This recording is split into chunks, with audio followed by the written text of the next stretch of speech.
আমার কলিজার টুকরা যশোরের ভাইয়েরা, মানুষের মর্যাদা আল্লাহ এত বাড়িয়েছেন, মানুষ জীবিত থাকলেও যেমনি মর্যাদাবান, মরে গেলেও মর্যাদাবান। সুবহানাল্লাহ পড়েন।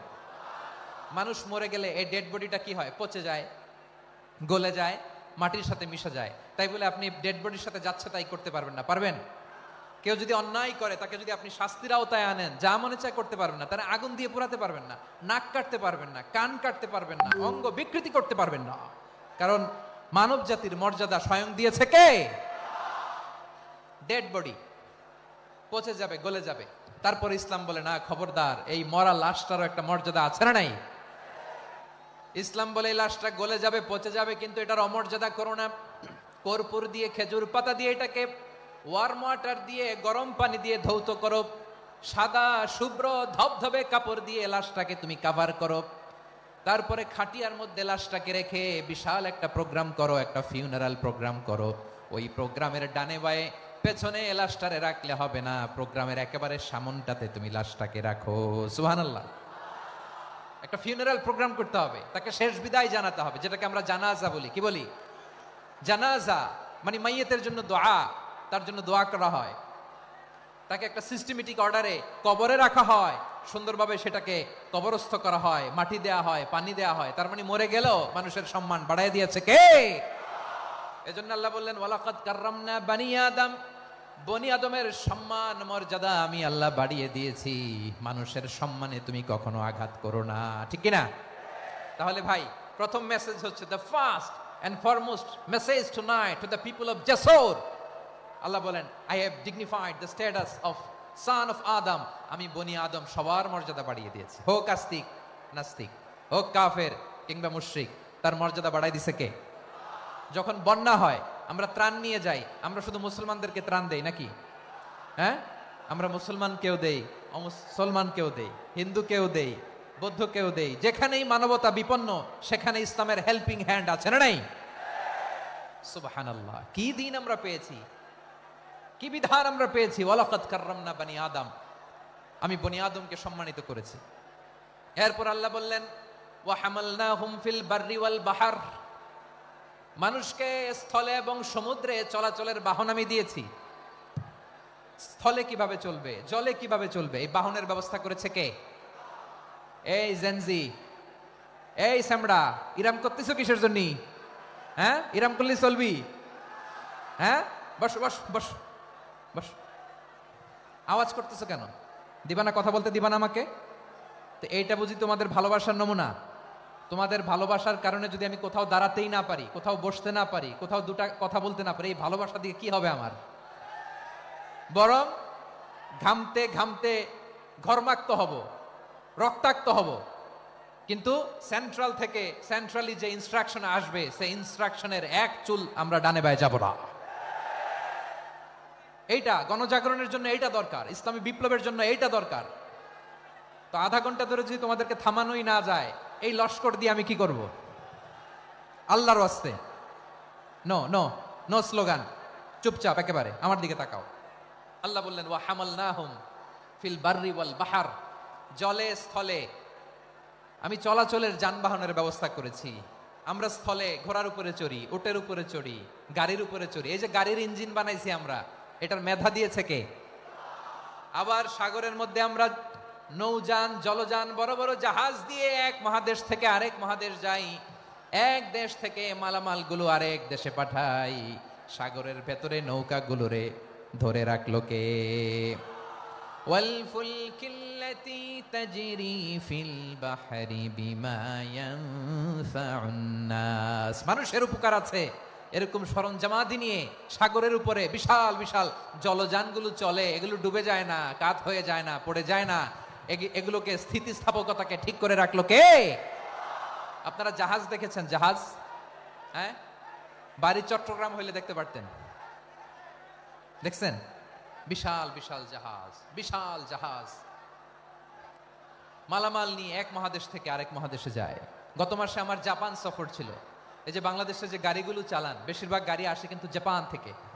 হাজার হাজার গাড়ি একটা জাহাজ বহন করতে পারে, হাজার হাজার গাড়ি। এটা সাগরের মধ্যে ভাসাইলো কে? সবাই বলুন, ভাসালো কে? হাজার হাজার গাড়ি নিয়ে জাপানিজ গাড়িগুলো আমাদের চট্টগ্রামের এয়ারপোর্টের বন্দরে ভিড়ে।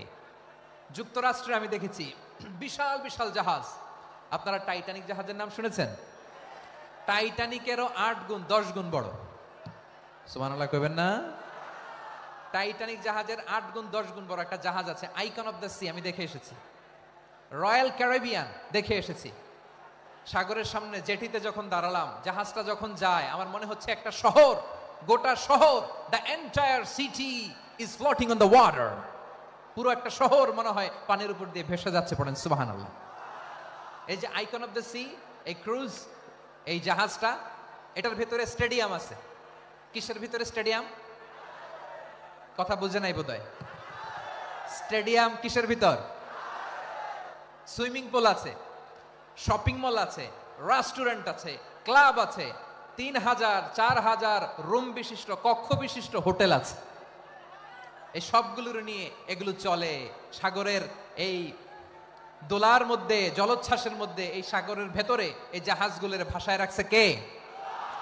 সূরাতুর আর রহমান আল্লাহ তাআলা বললেন, ওয়ালাহুল জাওয়ারিল মুনশাআতু ফিল বাহরি কাল আ'লাম ফাবিআইয়ি আলা, সবাই পড়েন, ফাবিআইয়ি আলাই রাব্বিকুমা তুকাযিবান। পাহাড় সম বড় বড় জাহাজগুলো মাল বোঝাই করে সাগরের মধ্যে ভেসে বেড়ায়। এগুলো দিয়ে মালামাল বহন করা যায়, মানুষরা এক দেশ থেকে আরেক দেশে যায়। এই জাহাজগুলোর সাগরের ভেতরে ভাসায় রাখলো কে?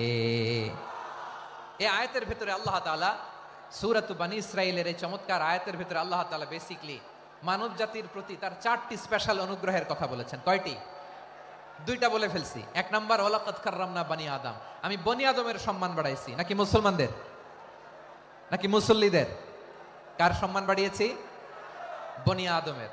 তাহলে human dignity, the first part of the verse talks about the human dignity. 2 number অংশ আল্লাহ তাআলা বললেন, ওয়া হামালনাহুম ফিল বাররি ওয়াল বাহর, স্থলে এবং সমুদ্রে আমি তাদের জন্য চলাচলের বাহন দিয়েছি। সুবহানাল্লাহ। তার মানে smooth movement on land and sea, জলে এবং স্থলে যাতে আমরা স্মুথলি মুভ করতে পারি আল্লাহ তাআলা দিয়েছেন। 3 নম্বরে আল্লাহ তাআলা বললেন, ওয়া রাযাকনাহুম মিনাত তাইয়্যিবাত, মানুষের জন্য আমি পবিত্র রিজিকের ব্যবস্থা করেছি। জলে এবং স্থলে যত প্রাণী আছে সবগুলা প্রাণীকে রিজিক দেয় কে? আমাদেরকে রিজিক দেয় কে? সাগরের মাছগুলোকে, বড় বড় তিমি মাছগুলোরে রিজিক দেয় কে? বাতাসের মধ্যে ভেসে বেড়ানো বড় বড় পাখিগুলো, স্ক্যান্ডিনেভিয়ান কান্ট্রি থেকে লক্ষ লক্ষ কোটি কোটি পাখিগুলো যে এক দেশ থেকে আরেক দেশে ট্রান্সফার হয়, এগুলোর রিজিক দেয় কে? রব্বুল আলামিন বলেন, ওয়ামা মিন দাব্বাতিন ফিল আরদি ইল্লা আলাল্লাহি রিজকুহা ওয়া ইয়ালামু মুস্তাকাররাহা ওয়া মুস্তাওদাআহা কুল্লুম ফি কিতাবিম মুবিন। আল্লাহু আকবার। রব্বুল আলামিন বলেন, ভূপৃষ্ঠে বিচরণশীল যত প্রাণী আছে সব প্রাণীগুলোকে আমি আল্লাহ আমার নিজের কুদরতে রিজিকের বন্দোবস্ত করি। এই প্রাণীগুলো কোথায় থাকে, কোথায় যায়, সব জায়গায় আমি রিজিক পৌঁছে দেই। রিজিক কেউ দিতে পারে না, রিজিকের মালিক কে? রিজিকের মালিক তিনি আল্লাহ। এজন্য আল্লাহ তাআলা বললেন, ওয়া রাযাকনাহুম মিনাত তাইয়্যিবাত। এরপর আল্লাহ বললেন, ওয়া ফাদ্দালনাহুম আলা কাসীরিম মিম্মান খালাকনা তাফদীলা। আমি যত প্রাণী সৃষ্টি করেছি সকল প্রাণীর মধ্যে মানুষের মর্যাদা, শ্রেষ্ঠত্ব আমি দিয়েছি। সুবহানাল্লাহ পড়েন। তাহলে 1 নম্বরে আল্লাহ বললেন আমি বনী আদমের মর্যাদা বাড়ালাম। এরপরে বললেন স্থলে এবং সমুদ্রে চলাচলের জন্য যানবাহন দিলাম। 3 নম্বরে আল্লাহ বললেন পবিত্র রিজিকের ব্যবস্থা করে দিলাম। এরপরে আল্লাহ বললেন যত প্রাণী আছে, সৃষ্টি আছে, সবগুলার উপরে আমি মানুষকে শ্রেষ্ঠত্ব দিলাম। সুবহানাল্লাহ। তাহলে সবচেয়ে বেশি শ্রেষ্ঠত্ব মানুষের। কার? মানুষের। শুধু তাই নয় প্রিয় ভাইরা, আকাশ এবং জমিনে যা কিছু আছে সবকিছু মানুষের জন্য, মানুষের কল্যাণে, মানুষের প্রয়োজনে, মানুষের বশীভূত করে সৃষ্টি করেছেন কে? রব্বুল আলামিন বলেন, হুয়াল্লাযী খালাকা লাকুম মা ফিল আরদি জামিআ এই জমিনের মধ্যে যা কিছু আমি আল্লাহ সৃষ্টি করেছি সব কিছু আমি মানুষের জন্য সৃষ্টি করেছি। পড়েন সুবহানাল্লাহ। হুয়াল্লাযী খালাকালাকুম মা ফিল আরদি জামিআ, যা আছে সব আমাদের জন্য, সব আমাদেরকে সার্ভিস দেওয়ার জন্য, আমাদের উপকারের জন্য, আমাদের কল্যাণের জন্য। আওয়াজ করে সবাই পড়ুন আল্লাহু আকবার। অন্য আয়াতে আল্লাহ বললেন ওয়াসাখখারা লাকুম মা ফিস সামাওয়াতি ওয়া মা ফিল আরদি জামিআম মিন ইন্না ফি যালিকা লাআয়াতিন লিকাউমিন ইয়াতাফাক্কারুন।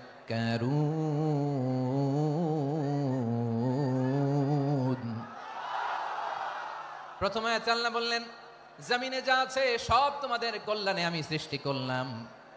এরপরে আল্লাহ বললেন আকাশেও যা আছে সব তোমাদের জন্য সৃষ্টি করলাম, তোমাদের অনুগত বানিয়ে দিলাম। পড়েন সুবহানাল্লাহ। মানুষের কি ব্রেইন দেখেন, মানুষ জমিন ছেড়ে আকাশে চলে যায়। পাখি দেখে মানুষের শখ হলো পাখি যেহেতু উঠতে পারে আমরাও পারবো।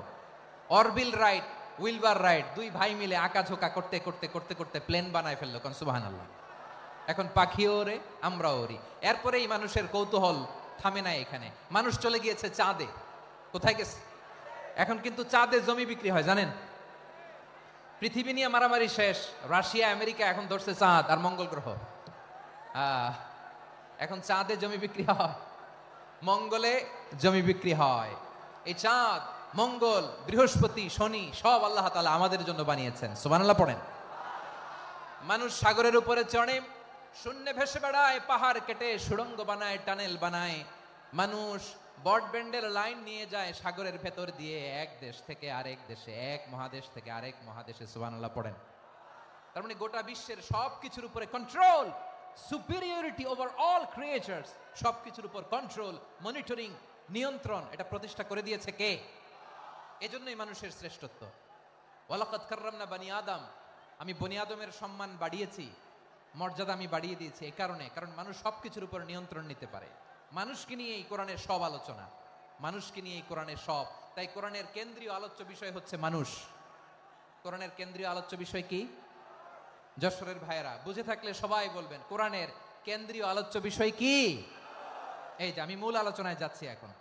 কেন মানুষ কোরআনের কেন্দ্রীয় আলোচ্য বিষয়? এই যে ভাইয়েরা, এই যে হাত জোর করে, এই যে Jessore Gen Z, the smart people of Jessore, হাত জোর করে বলতেছে, হাত জোর করে তোদের কাছে আল্লাহর দোহাই লাগে, স্টপ স্টপ।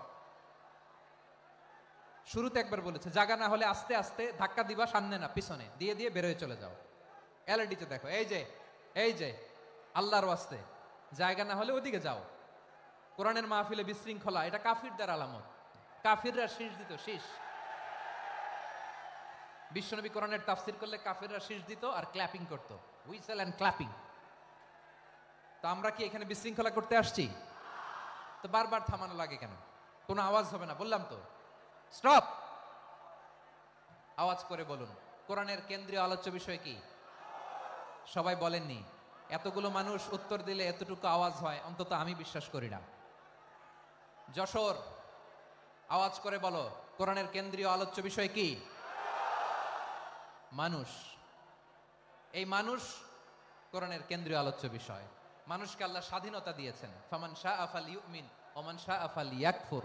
চাইলে মুমিন হতে পারো, চাইলে কাফের হতে পারো, তোমার ইচ্ছা। তবে জেনে রাখো মুমিন হলে পাবা জান্নাত, কাফির হলে পাবা জাহান্নাম। নাও দ্য ডিসিশন ইজ ইয়ার্স। সিদ্ধান্ত তোমার, জান্নাতে যাবা না জাহান্নামে যাবা। যশোরের ভাইয়ের আওয়াজ করে বলুন কই যেতে চান, জান্নাতে না জাহান্নামে? ডান দিকে না বাম দিকে? ডানপন্থী না বামপন্থী? চিল্লা চিল্লি না চুপচাপ? চুপচাপ কয়ে আবার চিল্লাচিল্লি শুরু করে দিচ্ছে। মাশাআল্লাহ। তাহলে কোরআনের কেন্দ্রীয় আলোচ্য বিষয় মানুষ। আমার সাথে থাকতে হবে, তোমাদেরকে নিয়ে আমি আলোচনা শেষ পর্যন্ত যাব। অনেক গুরুত্বপূর্ণ কথা বাকি আছে, আমাকে সহযোগিতা করতে হবে। মাশাআল্লাহ, এই তো ঠান্ডা হয়েছে। হ্যাঁ ঠিক আছে ঠিক আছে ঠিক আছে। মানুষকে আল্লাহ এত স্বাধীনতা দিয়েছেন, মানুষ চাইলে অনেক ভালো হইতে পারে। ভালোর রাস্তাও খোলা, খারাপ হওয়ার রাস্তাও খোলা। ভালো হইলে মানুষ অনেক ভালো, খারাপ হইলে অনেক খারাপ। ভালো হইলে সবচেয়ে ভালো, খারাপ হইলে সবচেয়ে খারাপ। এজন্য সিদ্ধান্ত আপনাকে নিতে হবে। আল্লাহ তাআলা বলছেন লাকাদ খালাকনাল ইনসান ফি আহসানি তাকওয়িম সুম্মা রাদাদনাহু আসফালা সাফিলিন। আমি মানুষকে অনেক সুন্দর অবয়বে, সুন্দর আকৃতিতে সৃষ্টি করেছি। তার শুধু চেহারার ডিজাইনটাই সুন্দর নয়, তার ব্রেনটা বড্ড সুন্দর, তার মানসিকতা বড্ড সুন্দর, তার সৃজনশীলতা বড্ড সুন্দর। পড়েন সুবহানাল্লাহ। আমাদের চেহারা, অবয়ব, ডিজাইন যে সুন্দর তা না, আমাদের ব্রেনটা অনেক সফিস্টিকেটেড ব্রেন, অনেক সফিস্টিকেটেড। এই 1.5 কেজি ব্রেন ইউজ করে মানুষ গোটা বিশ্ব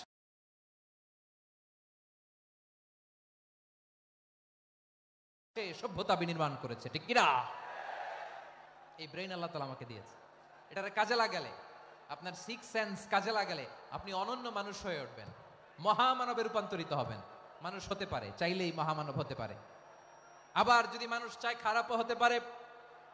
আল্লাহ বললেন শুধু ভালোই না, ভালো হতে চাইলে অনেক ভালো তুমি হতে পারো, আবার খারাপ হতে চাইলে অনেক খারাপ তুমি হতে পারো। সুম্মা রাদাদনাহু আসফালা সাফিলিন। খারাপ হলে একেবারে খারাপ হতে পারো, নিকৃষ্ট হলে একেবারে নিকৃষ্ট হতে পারো, ভালো হলেও ভালো হতে পারো। কোন সুবহানাল্লাহ। এবার আওয়াজ করে বলুন, ভালো হতে চাই না খারাপ, শ্রেষ্ঠ না নিকৃষ্ট? মানুষ ভালো হলে মানুষ ফেরেশতার চেয়েও ভালো, মানুষ খারাপ হলে সে পশুর চেয়েও খারাপ। কথা ঠিক কিনা বলেন? ভালো হলে ফেরেশতার চেয়েও ভালো, খারাপ হলে পশুর চেয়েও নিকৃষ্ট। তার মানে শ্রেষ্ঠত্বে মানুষ, শ্রেষ্ঠত্বে ফেরেশতাকে হার মানায়, আর অধপতনে শ্রেষ্ঠত্বে ফেরেশতাকে ছাড়িয়ে যায়, আর অধপতনে পশুকেও হার মানায়। আই রিপিট, আমি আবারও বলছি, মানুষ শ্রেষ্ঠত্বে ফেরেশতাকে ছাড়িয়ে যায়, আর অধপতনে সে পশুকেও হার মানায়। আওয়াজ করে বলতে হবে ঠিক কিনা? এটার প্রমাণ কি? মানুষ শ্রেষ্ঠ হইলে যে ফেরেশতার চেয়েও সেরা, তার প্রমাণ কি? আল্লাহ তাআলা বলছেন, ওয়া ইয কুলনা লিল মালাইকাতি ইসজুদু লিআদম ফাসাজাদু ইল্লা ইবলিস আবা ওয়াস্তাকবারা ওয়া কানা মিনাল কাফিরিন। আল্লাহ বলেন, স্মরণ করো সে সময়ের কথা যখন আমি ফেরেশতাদেরকে বললাম, ও ফেরেশতারা আদমকে সেজদা দাও। সব ফেরেশতারা সম্মান সূচক সেজদা আদমকে দিল, তারা আদমের জন্য সেজদায় লুটিয়ে পড়লো, একজন ছাড়া, তার নাম ইবলিস। আওয়াজ করে বলেন তার নাম কি? সে অহংকার প্রদর্শন করলো, সে কাফের হয়ে গেল, বাকি সব ফেরেশতারা সেজদা দিল। সুবহানাল্লাহ। আবার আদম আলাইহিস সালামকে আল্লাহ জিজ্ঞেস করলেন, সব বলে দিল উত্তর, কিন্তু ফেরেশতাদেরকে একই প্রশ্ন জিজ্ঞেস করলেন, তারা উত্তর করতে পারে নাই। তার মানে এর মধ্য দিয়ে প্রমাণিত হয়, মানুষ ভালো হলে ফেরেশতার চেয়েও ভালো, ফেরেশতার চেয়েও মানুষের মর্যাদা বাড়িয়ে দিয়েছে কে? সব নূরের ফেরেশতা যখন মাটির আদমকে সেজদা দেয়, এটা প্রমাণ করে ফেরেশতার চেয়েও মানুষের মর্যাদা বাড়িয়ে দিয়েছে কে? তুমি মাটির আদমকে প্রথম সৃষ্টি করিয়া ঘোষণা করিয়া দিলে শ্রেষ্ঠ বলিয়া, তাই তো নূরের ফেরেশতা করে আদমকে সেজদা। ঠিক কিনা বলেন? তাই তো নূরের ফেরেশতা করে আদমকে সেজদা, সবার চেয়ে সম্মান দিলে মাটির আদমকে। আল্লাহু আল্লাহু তুমি জাল্লে জালালুহু, শেষ করা তো যায় না গে তোমার গুণগান। পড়েন না, পড়েন। আল্লাহু আল্লাহু তুমি জাল্লে জালালুহু, শেষ করা তো যায় না গে তোমার গুণগান। আল্লাহু আল্লাহু, আল্লাহু আকবার। আদমের মর্যাদা বেশি, মানুষের মর্যাদা বেশি, মানুষ শ্রেষ্ঠ, তার প্রমাণ নূরের ফেরেশতা মাটির আদমকে সেজদা করে। আওয়াজ করে বলেন ঠিক কিনা? তাহলে মানুষ ভালো হলে ফেরেশতার চেয়ে ভালো, আবার মানুষ যদি খারাপ হয় সে পশুর চেয়েও খারাপ, অধপতনে পশুত্বকে হার মানায়। তার প্রমাণ, তার প্রমাণ কি? তার প্রমাণ হচ্ছে যশোরের ভাইরা দেখবেন পত্রিকায়, পত্রিকায় নিউজ পেপারে মাঝে মাঝে এরকম দেখা যায়, এক মানুষ আরেক মানুষকে হত্যা করে 20 টুকরা করে বস্তার ভিতরে ভরেছে। আপনারা এই নিউজ পড়েন নাই না? দেখেন নাই? দেখছেন? মানুষ মানুষকে হত্যা করে কয় টুকরা? জোরে বলেন। এখানেই ক্ষান্ত হয় না, আবার কোথায় ভরছে? বস্তার ভেতরে। আচ্ছা, বুঝে থাকলে আওয়াজ করে বলেন, কোনদিন শুনছেন একটা হাতি আর একটা হাতিকে হত্যা করে 20 টুকরা করছে? এরপরে বস্তার ভিতরে ভরছে, হয়েছে? তাহলে দেখেন, মানুষ যদি খারাপ হয় সে পশুকেও হার মানায়। চিল্লায় বলো ঠিক কিনা? এমনও দুশ্চরিত্র মানুষ আছে যার যার নজর থেকে 6 মাসের ছোট্ট মেয়ে থেকে শুরু করে 80 বছরের বৃদ্ধারাও নিরাপদ নয়, পশুকেও হার মানায়। মানুষের ঘর জ্বালিয়ে পুড়ে মেসাকার করে দেয়, জনপদের পর জনপদ জ্বালায় দেয়, এরকম আছে না নাই? বোমা মেরে শহরগুলো উড়িয়ে দেয়। এই যে ইসরায়েল গাজার মধ্যে যে অ্যাটাক করেছে, এরা মসজিদ মানে নাই, মসজিদে বম ফেলেছে। এরা খ্রিস্টানদের চার্চ গির্জা মানে নাই, গির্জায় বম ফেলেছে। পৃথিবীর ইতিহাসে never happened in the history of the world that someone bombed on a hospital, on a ICU center. এমন হাসপাতাল যেখানে আইসিইউর রোগীরা আছে, ওই হাসপাতালের উপরও ইসরায়েলি সৈনিকেরা বোমা মেরেছে। জোরে বলেন ঠিক কিনা? এরা মানুষ? আওয়াজ করে বলেন, এরা মানুষ না।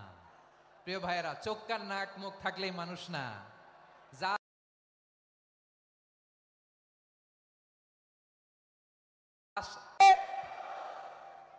এই দুনিয়া এখন তো আর সেই দুনিয়া নাই, মানুষ নামের মানুষ আছে দুনিয়া বোঝাই, সেই মানুষের ভিড়ে আমার আসল মানুষ নাই। ঠিক কিনা? আসল মানুষের বড্ড অভাব, আসল মানুষের বড্ড অভাব। আমার ভাইয়েরা, মানুষ খারাপ হলে পশুকেও হার মানায়। আচ্ছা, আওয়াজ করে বলেন, এই যশোরের ছেলেরা এদিক তাকাও, আওয়াজ করে বলো, যে ইসরায়েলি সোলজাররা উপর থেকে বোমা মারলো তারাও মানুষ? তারাও কি? ওরাও রক্তে মাংসে মানুষ, ওদেরও পরিবার আছে।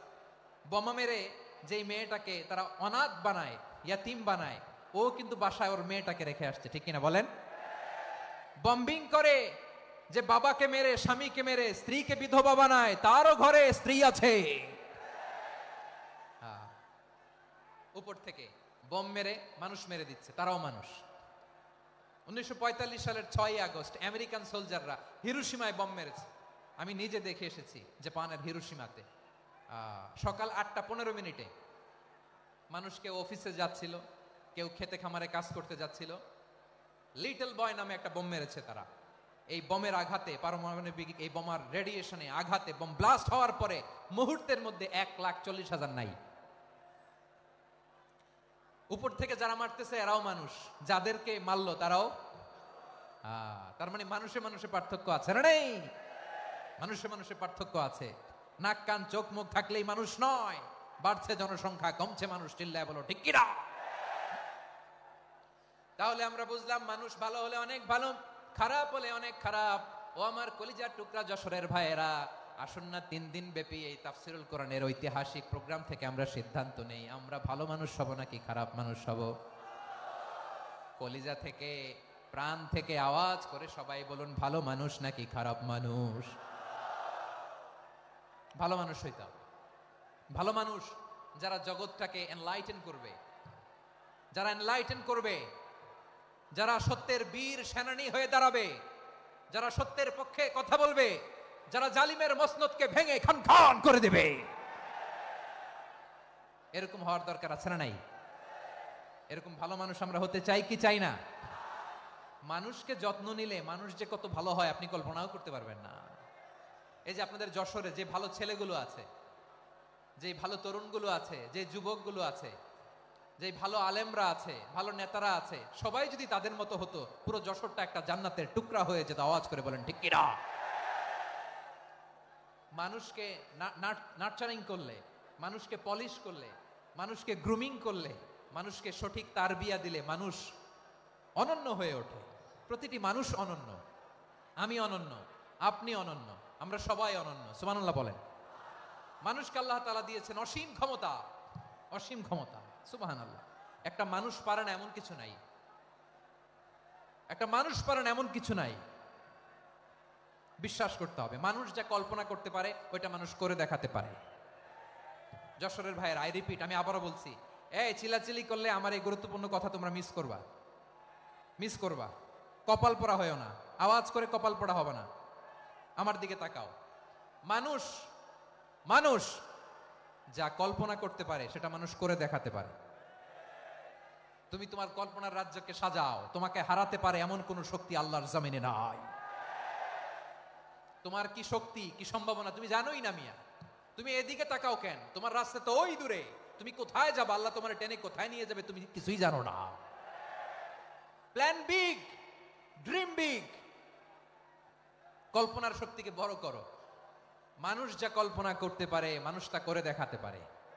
মানুষের কাছে অসাধ্য কিছু নাই, মৃত্যু ছাড়া, এক্সেপ্ট ডেথ। মৃত্যু ছাড়া মানুষ সবকিছুকে জয় করতে পারে। মৃত্যু ছাড়া যে কোনো অসাধ্যকে সাধন করার ক্ষমতা মানুষকে দিয়ে দিয়েছে কে? হারার জন্য তোমার জন্মই হয় নাই, তোমার জন্ম হয়েছে জিতার জন্য, বিজয়ের জন্য তোমার জন্ম। মানুষের শুরুটাই হয় বিজয় দিয়ে। যশোর, আওয়াজ করে বলো, মানুষের শুরু হয় কি দিয়ে? আমরা যখন আমার পিতার পৃষ্ঠদেশে ছিলাম, পিতার পৃষ্ঠদেশ থেকে শুক্রাণু যখন মায়ের গর্ভদেশে যেয়ে পড়ে, কতটা শুক্রাণু ভ্রমণ শুরু করে জানো? 20 কোটি শুক্রাণু। একবার সিমেন আউট হলে সেখানে 20 কোটি শুক্রাণু থাকে, ভ্রমণ শুরু করে। ওই 20 কোটি শুক্রাণুর মধ্য থেকে তুমি আমি আজকে এক বিকশিত শুক্রাণু মানব রূপে পৃথিবীতে এসেছি। সুবহানাল্লাহ। ওই 20 কোটি শুক্রাণুর প্রতিযোগিতায় সবাইরে পেছনে ফেলে সেদিন আমি সফল হয়েছিলাম, সেদিন আমি বিজয়ী হয়েছিলাম। সেদিন আমি এত ছোট ছিলাম, মাইক্রোস্কোপ দিয়েও আমার অস্তিত্ব পাওয়া যায় না। আমি এত তুচ্ছ ছিলাম, নগণ্য ছিলাম। আমার কান ছিল না, আমার চোখ ছিল না, আমার হাত ছিল না, আমার জন্য রিকমেন্ডেশন করার মতো মামু ছিল না, খালা ছিল না, কেউ ছিল না। তারপরেও ওই প্রতিযোগিতায়, ওই কম্পিটিশনে যখন আমারে কেউ হারাতে পারে নাই, আল্লাহর জমিনেও আমারে কেউ হারাতে পারে না। হারার জন্য তোমার জন্মই হয় নাই, তুমি আসছোই জিতার জন্য। সুবহানাল্লাহ। বিশ্বনবী বলেন, আন্নাসু মাআদিন কামাআদিনিয যাহাবি ওয়াল ফিদ্দা খিয়ারুহুম ফিল জাহিলিয়াতি খিয়ারুহুম ফিল ইসলাম। Peoples are like mines of gold and silver. সোনার খনি, রূপার খনি, এর চেয়ে বড় খনি হচ্ছে এই মানব সম্পদের খনি। আওয়াজ করে বলেন আল্লাহু আকবার। আল্লাহ তাআলা এই সম্পদ আমাদেরকে দিয়েছে। বিশ্বনবী বলেন, মানুষ হচ্ছে খনির মতো।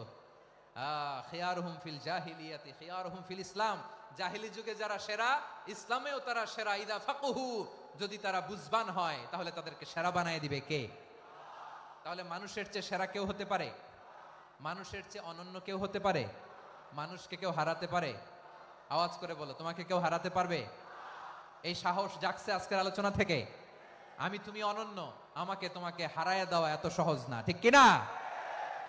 একটা কথা জীবনের সাথে সেট করে নিতে হবে, আমি জিতি নয় শিখি, আমি কখনো হারি না। জীবনের সাথে সেট করে নাও, জেনজি অফ যশোর, আমি কখনো হারি না, আমি হয় জিতি নয় শিখি। চিল্লায় বলো ঠিক কিনা? আমি কখনো হারি না, আমার হারানো এত সোজা না। কি সাহস জাগছে? বুকে সাহস জাগছে? তাকবীর পড়ো, লিল্লাহে তাকবীর। তাহলে বিশ্বনবী বলেন, নাসু মাআদিন, মানুষ হচ্ছে খনি। এই ধাক্কা ধাক্কি, আমি জানি এগুলো ভালোবাসার ধাক্কা ধাক্কি, এজন্য আমি সহ্য করে নেই। এগুলো যে ভালোবাসার ধাক্কা ধাক্কি এটা আমরা বুঝি। পৃথিবীর কোন আইন, সিকিউরিটি প্রটোকল দিয়ে এটারে মানানো যাবে না, কারণ এটা তো ভালোবাসা, লাভ। লাভ কোন আইন কানুন দিয়ে বাধা যায় না, মানানো যায় না, ঠিক কিনা বলো?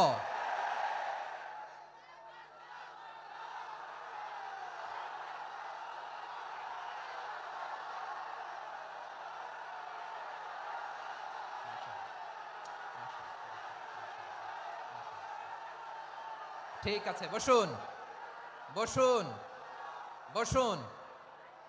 আল নাসু মাআদিন, মানুষ হচ্ছে খনি। এই খনির যত্ন নিতে হবে। আমার মা বাবা যারা এসেছেন, আপনার ছেলে মেয়ের যত্ন নেন। আপনার ছেলের মধ্যে যে কি পটেনশিয়াল আপনি জানেন না। আপনার এই ছোট্ট অবুজ ছেলেটাই আগামী দিনের শায়েখ আহমদুল্লাহ হবে। আপনার হেফজখানায় পড়া ওই ছোট্ট ছেলেটাই আগামী দিনের আল্লামা মামুনুল হক হবে। আপনার ওই ছেলেটা আমির হামজা হবে, আব্দুল হাই সাইফুল্লাহ হবে। এভাবে বড় বড় আলেম হবে, তারা যুগশ্রেষ্ঠ আলেম হবে। সেই একদিন এই বাংলাদেশের পার্লামেন্টে যে বক্তব্য দিয়ে যশোরের পক্ষে কথা বলবে। আপনি জানেন না, কাউকে ছোট করবেন না আপনি, ওর কনফিডেন্স আপনি কমাবেন না, আপনি কমাতে পারেন না। প্যান্ডেলে আমার যে মা বোনেরা আছেন, ছেলে মেয়েদেরকে কখনো ছোট করে কথা বলবেন না। ও যে কোথায় যাবে আপনি জানেন না, আপনি মা হয়ে তাকে সাহস দিবেন, তার কল্পনার জগৎটাকে সাজাতে তাকে উৎসাহিত করবেন, ঠিক কিনা বলেন? আর আমার প্যান্ডেলের আমার প্রিয় শ্রদ্ধাশীলা মায়েরা বোনেরা, আপনারা তো আরো দামি সম্পদ। বিশ্বনবী বলেন আর দুনিয়া কুল্লুহা মাতা। আল্লাহ আল্লাহ আল্লাহ, বিশ্বনবীর কথার ওজন দেখেন। আর দুনিয়া কুল্লুহা মাতা ওয়া খায়রু মাতা'আদ দুনিয়াল মারআতু সালিহা। বিশ্বনবী বলেন দুনিয়ায় যা দেখো সব আল্লাহর দেওয়া অ্যাসেট, মানে সম্পদ। আর এত অ্যাসেটের ভিড়ে সবচাইতে শ্রেষ্ঠ সম্পদ হচ্ছে নেককার নারী। সুবহানাল্লাহ। ভাইয়েরা বোনের সাথে খারাপ আচরণ করো না, সন্তান মায়ের সাথে খারাপ আচরণ করো না। আমাদের মায়েরা আমাদের asset, they are our priceless asset. কারণ এই মায়েদের পেটে এসেছে আল্লাহর ওলিরা, এই মায়েদের পেটে এসেছে খান জাহান আলী, এই মায়ের পেটে এসেছে শাহজালাল ইয়ামানি, এই মায়ের পেটে এসেছে আল্লাহর সব নবীরা। নাকি নবীরা আকাশ থেকে ধপ করে জমিনে নেমে আসছে? মায়ের পেটে আসছে। এই মায়ের পেটগুলো খনি। আমার সম্মানিতা মায়েরা বোনেরা, নিজেকে ইসলাম দিয়ে সাজান, নিজেকে ইসলাম দিয়ে সাজান, নিজেকে পবিত্র রাখুন, নিজের আব্রু ঈমান ইজ্জতের হেফাজত করুন, কোরআন পড়ুন, সুন্নাহ পড়ুন। আপনি জানেন না আপনার গর্ভে কে আসছে, কোন ক্ষণজন্মা পুরুষকে আল্লাহ তাআলা আপনার গর্ভে পাঠাবে, আপনি জানেন না। মায়েরা নিজেদেরকে পবিত্র রাখুন, ইসলাম চর্চা করুন, কোরআন চর্চা করুন, নৈতিকতা দিয়ে নিজেকে সাজান। যশোরের জেনজি, নিজেদেরকে প্রস্তুত রাখো আগামীর বাংলাদেশের জন্য। নৈতিকতা, মোরালিটি, ভ্যালিউজ দিয়ে নিজেকে সাজাও, ইসলাম দিয়ে নিজেকে সাজাও। কারণ আগামীর বাংলাদেশ ইসলামের বাংলাদেশ। বাংলাদেশের আসল পরিচয় ইসলাম। বাংলাদেশের আসল পরিচয় কি? সবাই বলে না। বাংলাদেশের আসল পরিচয় কি? এই ইসলাম নিয়ে আমরা সংসদ ভবন সাজাবো, রাজি আছি না নাই? শেকড় ভুলে যাওয়া যাবে না। আমরা ধাপে ধাপে শারিয়া আইনের দিকে যাব ইনশাআল্লাহ, কিন্তু জঙ্গিবাদ দিয়ে নয়, কট্টরপন্থা দিয়ে নয়। আমরা ইন্টেলেকচুয়ালি গ্রাজুয়ালি ধাপে ধাপে শারিয়া আইনের দিকে মুভ করব ইনশাআল্লাহ। বলো লিল্লাহি তাকবীর। এদেশের আসল পরিচয় সবাই বলে না, আওয়াজ করে, এদেশের আসল পরিচয়।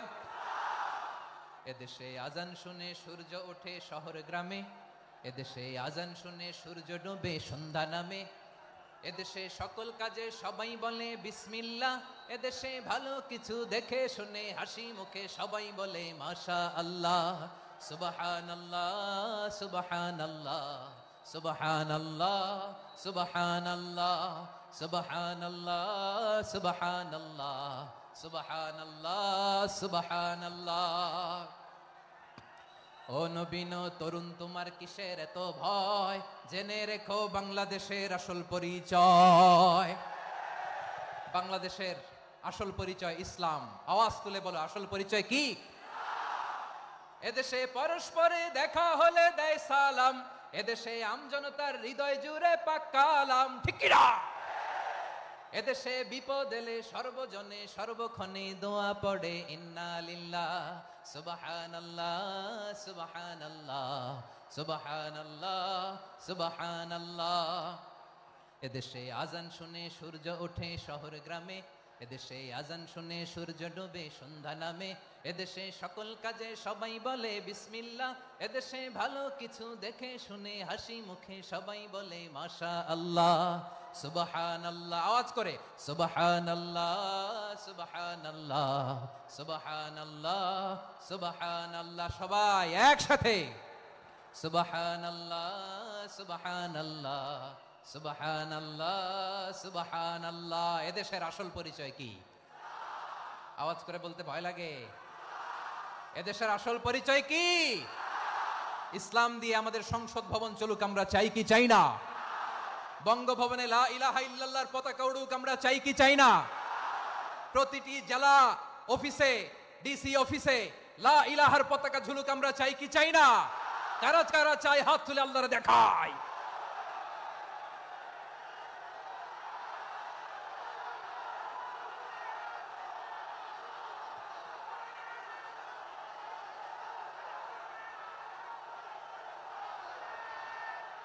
মাশাআল্লাহ, মাশাআল্লাহ, মাশাআল্লাহ, মাশাআল্লাহ।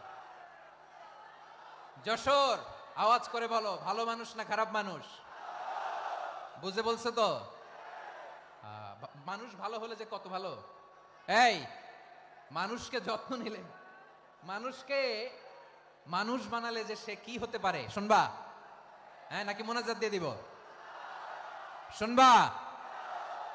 তাহলে থামতে হবে। থামো, আমি যখন বলবো থামো থামো, তাকবীরের সময় দিলে তাকবীর। থামো থামো। মানুষকে যত্ন নিলে, হ্যাঁ এদিকে এদিকে, ড্রোন নামায় ফেলো। হয়েছে, ড্রোনের ফুটেজ হয়ে গেছে, এবার ড্রোন নামায় ফেলো। আমার দিকে তাকাও। মানুষকে, তোমরা এদিক সেদিক তাকালে তো গুরুত্বপূর্ণ পয়েন্ট মিস হয়ে যাবে। এদিকে এদিকে, হ্যাঁ মাস ঠিক আছে। এদিকে মানুষকে যত্ন নিলে মানুষের মধ্যে আল্লাহ কি পটেনশিয়াল রেখেছে। আমি জাপানের দুইটা উদাহরণ দেই। জাপানের, এই এই এভাবে এভাবে হবে, হয় বসো নয় পেছনে, কথা নাই। কথা তো বলাই যাবে না, হারাম কথা বলা। আজকে একেবারে চুপ। আজকের জন্য হারাম করে দিছে আমি, এই কিছু সময়ের জন্য একেবারে নিষিদ্ধ। জাপানের দুইটা উদাহরণ দেই, খেয়াল করে একটু শুনেন, বুঝবেন। আল্লাহ, 2022 সালে জাপানের সাথে জার্মানির খেলা, ফিফা ওয়ার্ল্ড কাপ 2022। এক পক্ষে জাপান, আরেক পক্ষে কোন দেশ? কথা শুনে নাই। এক পক্ষে কোন দেশ, আরেক পক্ষে? সবাই এক পক্ষে, আরেক পক্ষে। ওই খেলায় জিতেছিল জাপান, জিতেছিল 22 সালের এই ফিফা ওয়ার্ল্ড কাপে। জাপান ফুটবল খেলায় জিতে, as a part of their celebration তারা খেলার পরে পুরো স্টেডিয়ামটারে ক্লিন করে। The fan base of Japan, lakh lakh মানুষ খেলা দেখতে যায়, তো এত ডাস্টবিনও তো নাই। তো যারা ডাস্টবিনে জায়গা পায় নাই, তারা এই যে চকলেটের প্যাকেট, পানির বোতল, চিপসের প্যাকেট তারা এদিকে সেদিকে রেখে দিয়েছে। জাপানের ভক্তরা, জাপানের ফলোয়াররা, as a part of their celebration তারা খেলার পরে পুরো স্টেডিয়ামের সব ময়লা আবর্জনা ক্লিন করে তারপরে বিদায় নিয়েছে। তাদেরকে কি ক্লিন করার দায়িত্ব দেওয়া হয়েছিল? এই যশোর, জাপানের যে ছেলেরা খেলা দেখতে গেছিল ওদেরকে কি ক্লিন করার দায়িত্ব দিছিল? তারা কি স্টেডিয়ামের পরিচ্ছন্নতা কর্মী?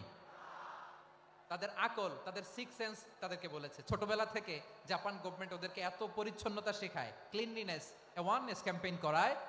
ক্লাসে আমি দেখেছি, ক্লাসে নিজের বেঞ্চ নিজে মুছে, ক্লাসের মাঝখানে একটা সময় দেয়, নিজের টেবিল নিজে মুছে, নিজের ক্লাসরুমটা নিজে পরিষ্কার করে। রাস্তাঘাটে একটা ধুলা নাই, ময়লা নাই, একটা টিস্যু নাই। খেলার পরে গোটা বিশ্বকে তাক লাগিয়ে দিয়েছে। জাপানের ফ্যানরা সবার রেখে যাওয়া গার্বেজ, টিস্যু, বোতল পরিষ্কার করে তারপরে স্টেডিয়াম থেকে বিদায় নিয়েছে। আমরা কেন এমন হইতে পারলাম না? আমরা কেন এমন হইতে পারলাম না? জাপানের যারা এগুলো করছে ওদের 3টা করে চোখ না? চোখ তো 3টা। জাপানো লাগো, জাপানো লাগো। হাত তো 4টা, কান তো 6টা। হ্যাঁ, নাকি আমার মতো 2 হাত 2 কানওয়ালা মানুষ? চোখে দেখলে ওটা মানুষ না। চিন্তা করছেন? তার মানে জাপানিজদেরকে যে গ্রুমিং করে শিখানোর মাধ্যমে পরিচ্ছন্ন বানানো গেছে। ওরা যেমনি মানুষ, আমরাও মানুষ। আমাদের সন্তানদেরকে শেখালে তারাও পারবে। পারবে কিনা? 2 নম্বর উদাহরণ বলি। চট্টগ্রাম ফেনীতে যারা গিয়েছেন, মেঘনা গুমতি ব্রিজ প্রকল্প নাম শুনছেন? মেঘনা একটা ব্রিজ পার হওয়া লাগে। এই মেঘনা গুমতি, এখানে 3টা ব্রিজ, কাঁচপুর সহ এই 3টা ব্রিজের নির্মাণ কাজ, রেনোভেশনের কাজ দেওয়া হয়েছিল জাপানের একটা কোম্পানিকে। কাকে? জাপানের কোম্পানির নির্মাণ শেষে 738 কোটি টাকা বেঁচে গেছিল। এটা গভর্নমেন্টের হাতে দিয়ে তারা বিদায় নিয়েছে। কত টাকা? 738 কোটি টাকা। যত প্রাক্কলিত ব্যয় নির্ধারণ করা হয়েছে সব টাকা সরকার, তৎকালীন সরকার 2019-এর সরকার, কারা ছিল তো জানেন? এই 2019-এর সরকার তাদেরকে দিয়েছে। তারা রিনোভেশন নির্মাণ শেষে 738 কোটি টাকা অতিরিক্ত বেঁচে গেছিল। এটা আবার গভর্নমেন্টের হাতে বুঝাই দিয়ে তারা বিদায় নিচ্ছে। আমরা কেন এমন হইতে পারলাম না? জাপানের ওরাও মানুষ, আমরাও মানুষ। তার মানে মানুষে মানুষে পার্থক্য আছে না নাই? আচ্ছা, জাপানের 2টা উদাহরণ দিলাম, এবার আমার দেশের 2টা উদাহরণ দিব না? বাংলাদেশের 2টা উদাহরণ দিই। 1 নম্বর উদাহরণ, গত সপ্তাহে আপনারা জানেন কক্সবাজার আমার একটা প্রোগ্রাম ছিল, তো হেলিকপ্টারে গিয়েছিলাম। ফেনী জেলা যখন পার হচ্ছি আমি দেখলাম 3টা উইন্ডমিল। উইন্ডমিল চিনেন তো? বিশাল পিলার, 3টা 4টা পাখা থাকে। বায়ু বিদ্যুৎ কেন্দ্র, বাংলাদেশের প্রথম বায়ু বিদ্যুৎ কেন্দ্র এটা। মুহুরী প্রজেক্ট বলে ওটা সম্ভবত, মুহুরী প্রজেক্ট। তো সাগরের বাতাসের ঝাপটায় এটা ঘুরে এনার্জি হয়, ইলেকট্রিসিটি উৎপাদন হয়। তো আমি পাইলটকে বললাম, ভাই এগুলো থেকে কেমন ইলেকট্রিসিটি উৎপাদন হয়? কয় হুজুর একটু হয় না, কিছুই হয় না। কিছুই হয় না মানে? বলে হুজুর বাংলাদেশে যত উইন্ড মিল আছে এটার পাখা একটাও ঘুরে না। আল্লাহ, বলেন কি? তাহলে যে কোটি কোটি টাকা ব্যয় করে যে উইন্ড মিল, কয় হুজুর ভিতরে ফিটফাট, উপরে ফিটফাট, ভিতরে সদরঘাট। তার মানে কোটি কোটি টাকা দিয়ে এই উইন্ড মিল বানায়, এখানে কিছু নাই। দুর্নীতির আড্ডাখানা, আখড়াখানা বাংলাদেশ, ঠিক কিনা বলেন? হায় রে, জাপানিজরাও মানুষ, আমরাও মানুষ। আমার এক নিকটাত্মীয় সরকারি চাকরিজীবী, উনি আমাকে বললেন, বাংলাদেশের আরেকটা উদাহরণ দেখি। উনি আমাকে বললেন যে প্রতি বছর আমাদের অফিসের ফার্নিচার চেঞ্জ করে। আমি বললাম প্রতি বছর ফার্নিচার চেঞ্জ করে কেন? বলে যে ফার্নিচার নতুন পারচেজ করলেই তো ওইখানে টাকা, নতুন কিনতে পারলেই টাকা, নতুন উন্নয়নের সবক শোনাতে পারলেই টাকা। প্রথম আলোর রিপোর্ট, কি আলো? প্রথম আলোর রিপোর্ট, গত 15 বছরে উন্নয়নের নামে লুটপাট হয়েছে প্রায় 3.25 লাখ কোটি টাকা। কার রিপোর্ট? আমাদের বানানো কথা। প্রথম আলোর রিপোর্ট। গত 15 বছরে কারা ছিল জানেন তো? হ্যাঁ, শুধু ওনাদেরকেই দোষ দিয়ে লাভ নাই। স্বাধীনতার পর থেকে শুধু শাসকের হাত বদল হয়েছে, আমরা কিছু পাই নাই, ঠিক কিনা বলেন? শুধু ওনাদের দোষ দিয়ে কি লাভ? একদল খাইছে, আরেক দল খাওয়ার জন্য রেডি হয়ে আছে। আমরা এরকম চাই না। আমরা চাই স্বাধীন সার্বভৌম বাংলাদেশ। আমরা চাই দুর্নীতিমুক্ত বাংলাদেশ। আমি নিউজটা যে কতবার পড়লাম, এটা কি সম্ভব? 3.25 লাখ কোটি টাকা লুটপাট, মানে লুটপাট করতে করতে এদেশের জনগণকে ফুটপাতে বসায় দিচ্ছে। প্রিয় ভাইয়েরা, জাপানের মানুষও মানুষ, আমরাও মানুষ। সিদ্ধান্ত আপনার, কোন মানুষ হবেন, ভালো মানুষ না খারাপ মানুষ? আজকের আলোচনার বিষয় হচ্ছে মানব সম্পদের উন্নয়ন, human resource development. It's a process to increase the capacity of knowledge, skill, capacity of the people of a country. একটা দেশের মানুষের জ্ঞান, তাদের দক্ষতা কি করে বাড়ানো যায়, বাড়িয়ে দেশের উন্নয়ন করানো যায়, এটাই হচ্ছে মানব সম্পদ উন্নয়নের মূল কথা। তাহলে মানব সম্পদ হচ্ছে একটা দেশের সবচাইতে শক্তিশালী পুঁজি। প্রাকৃতিক সম্পদ, খনিজ সম্পদের চেয়েও দামি হচ্ছে মানব সম্পদ। আমার প্রিয় যশোর, প্রাকৃতিক সম্পদ, খনিজ সম্পদের চেয়ে দামি সম্পদ কি সম্পদ? আল্লাহ তাআলা দয়া করে আমাদেরকে এই মানব সম্পদ দিয়েছেন। আসুন আমাদের এই মানুষগুলোকে আমরা সোনার মানুষ বানাই। রাজি আছেন তো সবাই? রাজি আছেন? মানুষ পারে না এমন কোনো কিছু নাই, চাইলে সব পারে। এজন্য মানুষকে তারবিয়া দিতে হবে, যথাযথভাবে তাদেরকে গড়তে হবে। আসুন আমরা সিরাতের আয়নায় বিশ্বনবীর জীবনী থেকে দেখি তিনি কিভাবে হিউম্যান রিসোর্সকে ম্যানেজ করতেন। যদি আপনাদের সময় হয়, দু একটা উদাহরণ দিয়ে আজকে আমি আমার আলোচনার বিদায় নিব। হবে? সময় হবে কয়েক মিনিট? হ্যাঁ, শান্ত থাকবেন তো? শান্ত থাকবা? হ্যাঁ, ঠিক আছে। এই ধাক্কার মধ্যে ঢুকছে, এবার মজা বুঝতেছো তো? হ্যাঁ, মানা করছিলাম না? ঠিক আছে, টের পাও। হ্যাঁ, ঠিক আছে। যে আওয়াজ করবে আমি ওকে দেখতেছি, কে কে আওয়াজ করে দেখতেছি। শেষ কথা, শেষের দিকে চলে আসছি। বিষ্ণু ইসলাম কিভাবে হিউম্যান রিসোর্সকে ম্যানেজ করতেন, মজার কথা আছে কয়েকটা, বলে বিদায় নিব। বিশ্বনবী কিভাবে এই মানব সম্পদকে ম্যানেজ করতেন। বিশ্বনবী, he was a very good talent hunter, চৌকস ট্যালেন্ট হান্টার ছিল। কার মধ্যে কি ট্যালেন্ট আছে দেখলেই বুঝে ফেলতেন। সুবহানাল্লাহ পড়বেন না? কি নবী আমরা পেয়েছি! He was a very good talent hunter. আমার নবী, তিনি চৌকস ট্যালেন্ট হান্টার ছিলেন। কার মধ্যে কি প্রতিভা বের করতেন, ওই প্রতিভাকে ইসলামের কল্যাণে কাজে লাগাতেন। সুবহানাল্লাহ বলেন। যাকে যেই জায়গায় সেট করলে ভালো হবে তাকে ওই জায়গায় সেট করতেন। কয়েকজন সাহাবীর জীবনী শোনাই। আবু মাহজুরা রাদিয়াল্লাহু তাআলা আনহু, মক্কার মুয়াজ্জিন, আগে ছিল মুশরিক, পরে হয়েছে মুমিন। উনি কিভাবে মুমিন হইলেন এই ঘটনাটা একটু আপনাদের শোনাতে চাই। তো আপনাদের তো সময় নাই হাতে।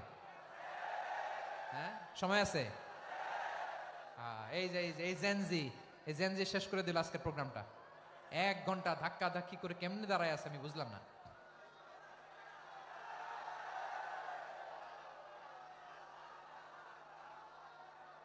না না, তাকবির না, চুপ করতে হবে।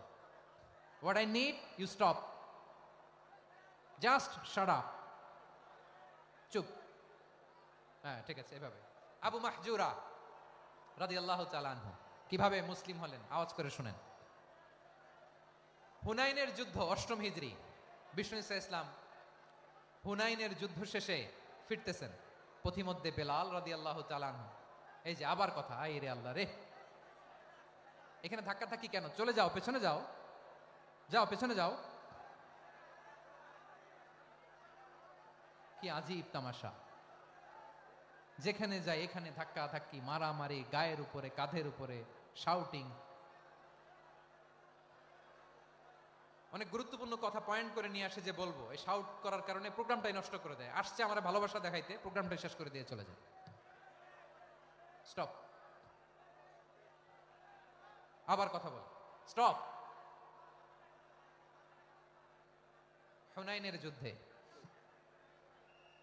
8ম হিজরি, কত হিজরি সবাই বলেন না একটু, কত হিজরি?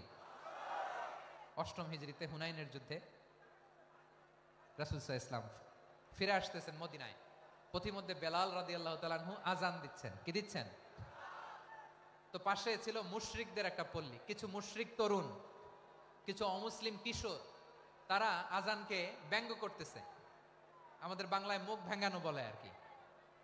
বেলাল রাদিয়াল্লাহু তাআলা আনহু আজান দিচ্ছেন, ওই বাচ্চাগুলো মুশরিক, তো ওরা আজানকে ব্যঙ্গ করতেছে, বিকৃতি করে ওরাও আজান দিচ্ছে। উদ্দেশ্য হচ্ছে আজানকে নিয়ে ঠাট্টা করা। উদ্দেশ্য কি? ঠাট্টা করা। ব্যাপারটা মনে কষ্ট পাওয়ার মতো ব্যাপার না? কিন্তু বিশ্বনবী ওইখানে দেখেন কি খুঁজলেন। বিশ্বনবী খেয়াল করলেন অমুসলিম কিশোরদের মধ্যে থেকে একটা কিশোরের গলাটা বড় দরাজ গলা, কণ্ঠটা বড় সুন্দর।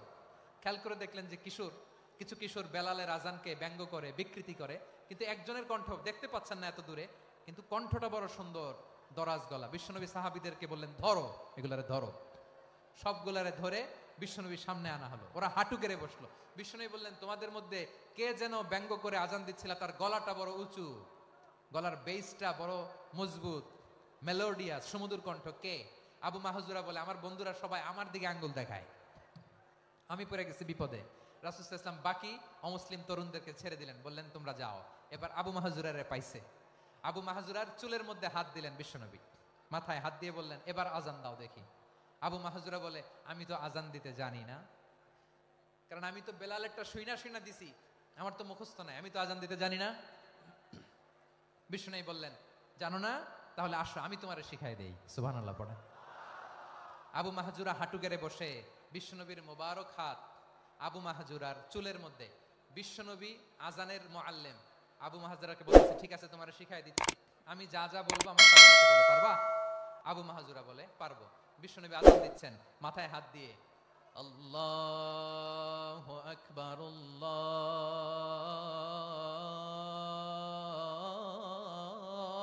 আল্লাহু আকবার।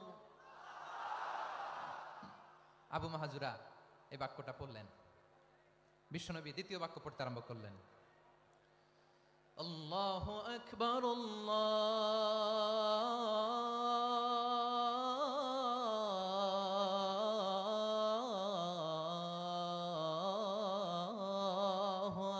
আকবার। আবু মাহজুরা এই বাক্যটা বললেন। বিশ্বনবী আবু মাহজুরার মাথার মধ্যে হাত দিয়ে তৃতীয় বাক্য বললেন, আশহাদু আল্লা ইলাহা ইল্লাল্লাহ।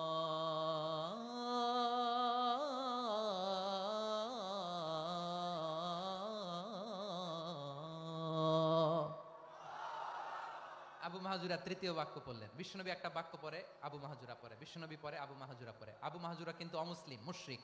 আবু মাহজুরা বলে, এক একটা বাক্য পড়ি আমার কলিজাটা গলে ঠান্ডা হয়ে যায়। এতদিন মোহাম্মদকে গালি দিতাম, এখন মোহাম্মদ আমার মাথায় যখন হাত রাখছে আমার সারা শরীর ঠান্ডা হয়ে গেছে। বিশ্বনবী আজান শিখাচ্ছেন, একটা একটা বাক্য পড়ে আবু মাহজুরাও পড়ে, বিশ্বনবী পড়ে, আবু মাহজুরাও পড়ে। পুরো বাক্যগুলো যখন শেষ, আজান শেষ, আবু মাহজুরাও যখন পুরো আজান পড়লেন, আবু মাহজুরা বললেন, এতদিন মোহাম্মদের চেহারা দেখলে আমার ঘৃণা লাগতো, আজ থেকে মোহাম্মদের চেহারার চেয়ে প্রিয় চেহারা আমার কাছে নাই। আবু মাহজুরা বললেন, ও মুহাম্মদ, আজানের বাক্য তো আপনি আমারে শেখালেন, এখানেই শেষ করবেন না, আপনি আমারে পড়ায় দেন, লা ইলাহা ইল্লাল্লাহু মুহাম্মাদুর রাসূলুল্লাহ সাল্লাল্লাহু আলাইহি ওয়াসাল্লাম। বিশ্বনবীর সাথে দাঁড়িয়ে উনি শাহাদা পড়ে মুসলমান হয়ে গেলেন। এবার আবু মাহজুরা বলে, ইয়া রাসূলুল্লাহ, ইয়া হাবিবাল্লাহ, আমি মুমিন হয়েছি, মুসলমান হয়েছি, আপনার কাছ থেকে আজান শিখার সৌভাগ্য আমি লাভ করেছি গো নবী। আমার কণ্ঠের বড় তারিফ করেছেন আপনি, আমার আজানকে আপনি পছন্দ করেছেন। একটা জিনিস আপনার কাছে চাই, আপনি আমাকে মক্কার মসজিদুল হারামের মুয়াজ্জিন হিসেবে অ্যাপয়েন্ট করে দেন। বিষ্ণু ইসা ইসলাম বললেন, যাও আবু মাহজুরা, আমি তোমাকে পৃথিবীর শ্রেষ্ঠতম মসজিদ মক্কার মসজিদুল হারামের মুয়াজ্জিন হিসেবে অ্যাপয়েন্ট করে দিলাম। দেখছেন কিভাবে ট্যালেন্ট হান্টিং করতে হয়, কিভাবে হিউম্যান রিসোর্স মানব সম্পদকে ব্যবহার করতে হয়। আসছিল আজানকে ভেঙাইতে, আসছিল কেন? আজানকে ব্যঙ্গ করার জন্য, বিকৃত করার জন্য। আজানকে বিকৃত করতে যে ইসলামের সবচেয়ে শ্রেষ্ঠ মসজিদের মুয়াজ্জিন হয়ে গেল। পড়েন সুবহানাল্লাহ।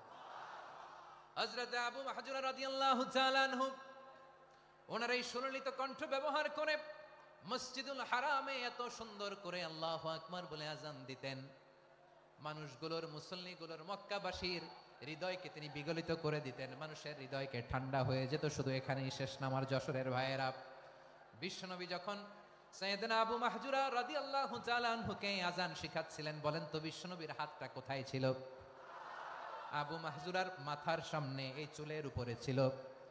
আবু মাহজুরা ওই স্মৃতিটাকে ধারণ করবার জন্য, ওই স্মৃতিকে বহন করার জন্য বিশ্বনবীর মোবারক হাত আবু মাহজুরার কপালের চুলের যেই জায়গায় লেগেছে, মৃত্যুর আগের দিন পর্যন্ত আবু মাহজুরা মাথার ওই চুলে কোনোদিন ছুরি আর কামার লাগায় নাই, সেখানে কেচি লাগায় নাই, চুলের মধ্যে খুর লাগায় নাই। আবু মাহজুরা ডান দিকের চুল কাটতো, বাম দিকের চুল কাটতো, পেছনের চুল কাটতো, সামনের চুল কাটতো না। আবু মাহজুরা রাদিয়াল্লাহু তাআলা আনহুর সামনের চুলগুলো বড় হতে হতে যখন এত বড় হয়ে যায়, তিনি চুলগুলো পেঁচিয়ে মাথার মধ্যে রাখতেন। তারপরে তিনি পাগড়ি পরতেন। সবাই জিজ্ঞেস করতো, আবু মাহজুরা, এটা আবার কেমন স্টাইল? দেখতে তোমার কি বিদঘুটে লাগে? কেমন অড লাগে? কেমন খারাপ দেখা যায়? মক্কায় এমন কোন মানুষ তো দেখি নাই, ডানে চুল কাটে, বায়ে চুল কাটে, পেছনে চুল কাটে, সামনে কাটে না। ওরে আবু মাহজুরা, কেমন দেখা যায় তোমারে? তুমি সামনের চুল কাটো না কেন? আবু মাহজুরা বলে, আমি হাঁটু গেড়ে পেয়ারা নবীর সামনে বসেছিলাম, আমার এই মাথার চুলের মধ্যে মুবারক হাত লাগিয়ে বিশ্বনবী নিজে আমাকে আজানের প্রতিটা বাক্য শিক্ষা দিয়েছেন। বিশ্বনবীর মোবারক হাত, পবিত্র হাত আমার মাথার চুলের যেই জায়গায় লেগেছে, আমি চাই ওই চুলগুলা নিয়ে আমি আমার কবরের ভিতরে যাব। সাইয়েদনা আবু মাহজুরা রাদিয়াল্লাহু তাআলা আনহু ইন্তেকালের আগের পর্যন্ত মাথার সামনের চুলগুলা কাটে নাই। মাথার সামনের চুল তিনি কাটেন নাই। সুবহানাল্লাহ বিহামদি। কেমন ভালোবাসতেন বিশ্বনবী সাহাবীদেরকে, সাহাবারা কেমন ভালোবাসতেন বিশ্বনবীকে। সামনের চুলগুলো বড় হতে হতে এত বড় ছিল, পেঁচিয়ে রেখে পাগড়ি পরতেন, কাটতেন না। নবীর হাত লেগেছিল। সুবহানাল্লাহ পড়েন। তাহলে what is the lesson? Moral of the story কি? মোরাল অফ দ্য স্টোরি হচ্ছে, আসছিল আজানকে ব্যঙ্গ করার জন্য, বিকৃত করার জন্য, হয়ে গেল মসজিদুল হারামের মুয়াজ্জিন। দেখেন বিশ্বনবী একটা খারাপ সিচুয়েশনের মধ্যে থেকে কি ভালো জিনিস বের করে আনলেন। আমি যে শুরুতে বলেছি কিভাবে তিনি হিউম্যান রিসোর্সকে ডেভেলপ করেছেন, ম্যানেজ করেছেন। তিনি যে চৌকস ট্যালেন্ট হান্টার ছিল, দেখেন সবার মধ্যে থেকে এর বাছাই করে মুয়াজ্জিন বানাই দিয়েছেন। সুবহানাল্লাহ পড়েন। তার মানে এই না সবাইরে ধরে ধরে উনি মুয়াজ্জিন বানাইছেন। যার যেই ট্যালেন্ট আছে তাকে ওই কাজে অ্যাসাইন করেছেন। যার যেই প্রতিভা আছে তার প্রতিভাকে ইসলামের কাজে লাগিয়েছেন। সুবহানাল্লাহ পড়েন। যায়েদ বিন সাবিত রাদিয়াল্লাহু তাআলা আনহু, নাম শুনেছেন? যশোর কথা বেরোয় না। যদি জিজ্ঞাসা সালমান খানের নাম শুনছেন, সবাই হাত তুলবে, জি হুজুর শুনছি, মানে সব দেখা শেষ। সালমান খান, আমির খান, অমুক খান, সব খান মুখস্থ, কিন্তু যায়েদ বিন সাবিতের নাম মুখস্থ নাই মুসলমানদের। যেই সাহাবী মাথার সামনের চুল কাটে নাই, মসজিদুল হারামের মুয়াজ্জিন বানাইছেন বিশ্বনবী, সাহাবীর নাম কি? খায়া ফেলাইছে, স্লোগানের সাথে খায়া ফেলাইছে। আবু মাহজুরা। কি নাম?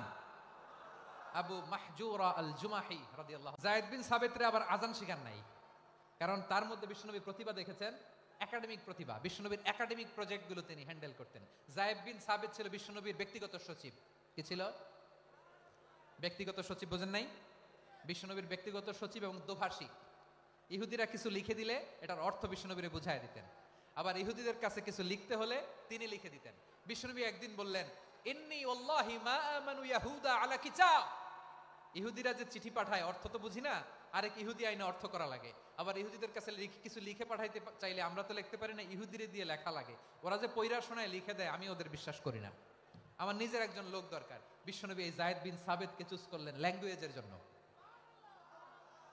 উনি বললেন, যায়েদ, তোমার সফট স্কিলকে ডেভেলপ করতে হবে, তুমি হিব্রু ল্যাঙ্গুয়েজ শিখে ফেলো। যায়েদ বিন সাবেত বলল, বিশ্বনবীর মোটিভেশন আর ইন্সপিরেশন পেয়ে আমি 15 দিনে ইহুদিদের এই হিব্রু ল্যাঙ্গুয়েজ শিখে ফেললাম। শুধু শিখে ফেললাম না, হাত্তা হাদিকতু, even I became master in the language. এই ভাষা আমি পারদর্শী হয়ে গেলাম। এরপরে ইহুদিরা চিঠি লিখে পাঠালে আর কোনো ইহুদি ডাকা লাগতো না, আমি নবীর এটার অর্থ শুনে পরে বুঝাইয়া দিতাম। আবার ইহুদিদের কাছে চিঠি লেখা লাগলে আমি যায়েদ বিন সাবেত চিঠি লিখে দিতাম। সুবহানাল্লাহ। দেখেন, এত সাহাবীর মধ্য থেকে বিশ্বনবীর একাডেমিক প্রজেক্ট, ব্যক্তিগত সচিব, দোভাষী হিসেবে তিনি যায়েদ বিন সাবেতের মতো তরুণকে নির্বাচিত করেছেন। কেমন ট্যালেন্ট হান্টার ছিল আমার নবী। সুবহানাল্লাহ পড়বেন না? বিশ্বনবীর ইন্তেকালের পরে সাইয়েদনা আবু বকর রাদিয়াল্লাহু তাআলা আনহু যখন খলিফা হয়ে আসলেন, কোরআনকে সংকলনের দায়িত্ব দেয়া লাগবে, কোন সাহাবীকে দিবেন? সব সাহাবারা মিলে পরামর্শ করলেন। সাইয়েদনা আবু বকর, ওমর সবাই মিলে এই বিশাল কোরআন সংকলনের গুরু দায়িত্ব বিশ্বনবীর ব্যক্তিগত সচিব, বিশ্বনবীর দোভাষী, বিশ্বনবীর সিলেক্ট করাই লোক যায়েদ ইবনে সাবেত রাদিয়াল্লাহু তাআলা আনহুকে দিয়েছে। কোরআনের কবি তো আজকে এখানে রাখে নাই। এই যে আজকের যে কোরআন পড়েন, এটা আগে এরকম ছিল না। কোরআন নাজিল হলে সাহাবারা চামড়ার, ওটের চামড়ায় লিখে ফেলতো, ওটের চ্যাপ্টা হাড্ডির মধ্যে লিখে ফেলতো, গাছের গুড়ির মধ্যে লিখে ফেলতো, বিভিন্ন জনের কাছে ছড়ানো ছিটানো ছিল। আবু বকর রাদিয়াল্লাহু তাআলা আনহু একসাথে করলেন, পরবর্তীতে উসমান রাদিয়াল্লাহু তাআলা আনহু একসাথে করলেন 114 সূরার এখন এই মুসহাফ, এই কম্পাইলেশন, এই কপি আমরা পেয়েছি, যার হিউজ কন্ট্রিবিউশন ছিল। এই পুরো কোরআন কম্পাইলেশনের প্রজেক্ট ম্যানেজার ছিল যায়েদ বিন সাবেত রাদিয়াল্লাহু তাআলা। কোরআন কম্পাইলেশনের প্রজেক্ট ম্যানেজার। দেখেন, উনারে মাথায় হাত দিয়ে আজান শিখায় নাই। সুবহানাল্লাহ কইবেন না? তাহলে প্রথম সাহাবী আবু মাহজুরাকে মুয়াজ্জিন বানাইলেন, যায়েদ বিন সাবেতকে ব্যক্তিগত সচিব আর দোভাষী বানালেন, মুসআব ইবনে উমাইর রাদিয়াল্লাহু তাআলা আনহুকে ইসলামের প্রথম অ্যাম্বাসেডর বানালেন। তাহলে তৃতীয় নাম্বার একজন সাহাবীর নাম বলছি, মুসআব ইবনে উমাইর। মুসআব কি নাম? নামটা কেমন লাগে? এই কয়েকজনের ভাল লাগে, বাকিদের ভাল লাগে না? ভাল লাগে? এই এই আর কয়েকটা মিনিট দেওয়া যাবে না আমাকে আল্লাহর রাস্তে? হ্যাঁ, ঠিক আছে। আমি তোমাদেরকে ভালোবাসা দেখাবো, দোয়া করবো, যদি চুপ থাকো, একেবারে চুপ, কষ্ট সহ্য করো, বাকিরে যা সওয়াব পাবে তোমরা ডবল পাবা, যেহেতু কষ্ট বেশি, কিন্তু চুপ। 3 নাম্বার সাহাবীর নাম মুসআব। এই ধাক্কাধাক্কি কেন? ধাক্কাধাক্কি কেন রে ভাই? না না না, এরকম হইলে আসবো না যশোর, আমি আর আসবো না। হয় পিছনে চলে যাও, নাহলে চুপ, ধাক্কাধাক্কি নাই। 3 নাম্বার সাহাবীর নাম মুসআব। কি নাম? He was the first ambassador in Islam. ইসলামের প্রথম ডিপ্লোমাট, প্রথম কূটনৈতিক, ইসলামের প্রথম কূটনৈতিক, ইসলামের প্রথম ডিপ্লোমাট, প্রথম অ্যাম্বাসেডর মুসআব ইবনে উমাইর। মক্কার তরুণ যুবক, উনি পারফিউম লাগাইলে মানুষ দেখলেই বুঝতো এটা মুসআব লাগাইছে। এমন ড্যাশিং ফেসের ছিল, এমন স্মার্ট ড্যাশিং ফেস, এমন পার্সোনালিটির মানুষ ছিল মুসআব রাদিয়াল্লাহু তাআলা আনহু। কারণ যিনি ইসলামের স্পোকম্যান হবেন, মুখপাত্র হবেন, তার স্মার্ট হওয়ার দরকার আছে না নাই? আকাবার প্রথম শপথ যখন হলো, তাদের সাথে বিষ্ণু ইসা ইসলাম মদিনাতে একজন মুখপাত্র পাঠালেন, ডিপ্লোমাটকে পাঠালেন, অ্যাম্বাসেডর অফ ইসলাম, তিনি হচ্ছেন মুসআব ইবনে উমাইর। পড়েন সুবহানাল্লাহ। বিশ্বনবী দেখলেন সে অনেক স্মার্ট, তার ডেডিকেশন আছে, সিনসিয়ারিটি আছে, এবং মদিনায় যে আউস খাজরাজ গোত্রের নেতাদের সাথে ডিল করতে হবে, ইহুদিদের সাথে ডিল করতে হবে, ওখানে একজন পাক্কা জানু খেলোয়াড়ের দরকার আছে না নাই? মুসআব ইবনে উমাইর রাদিয়াল্লাহু তাআলা আনহু, ওনাকে বিষ্ণু ইসা ইসলাম চুজ করলেন।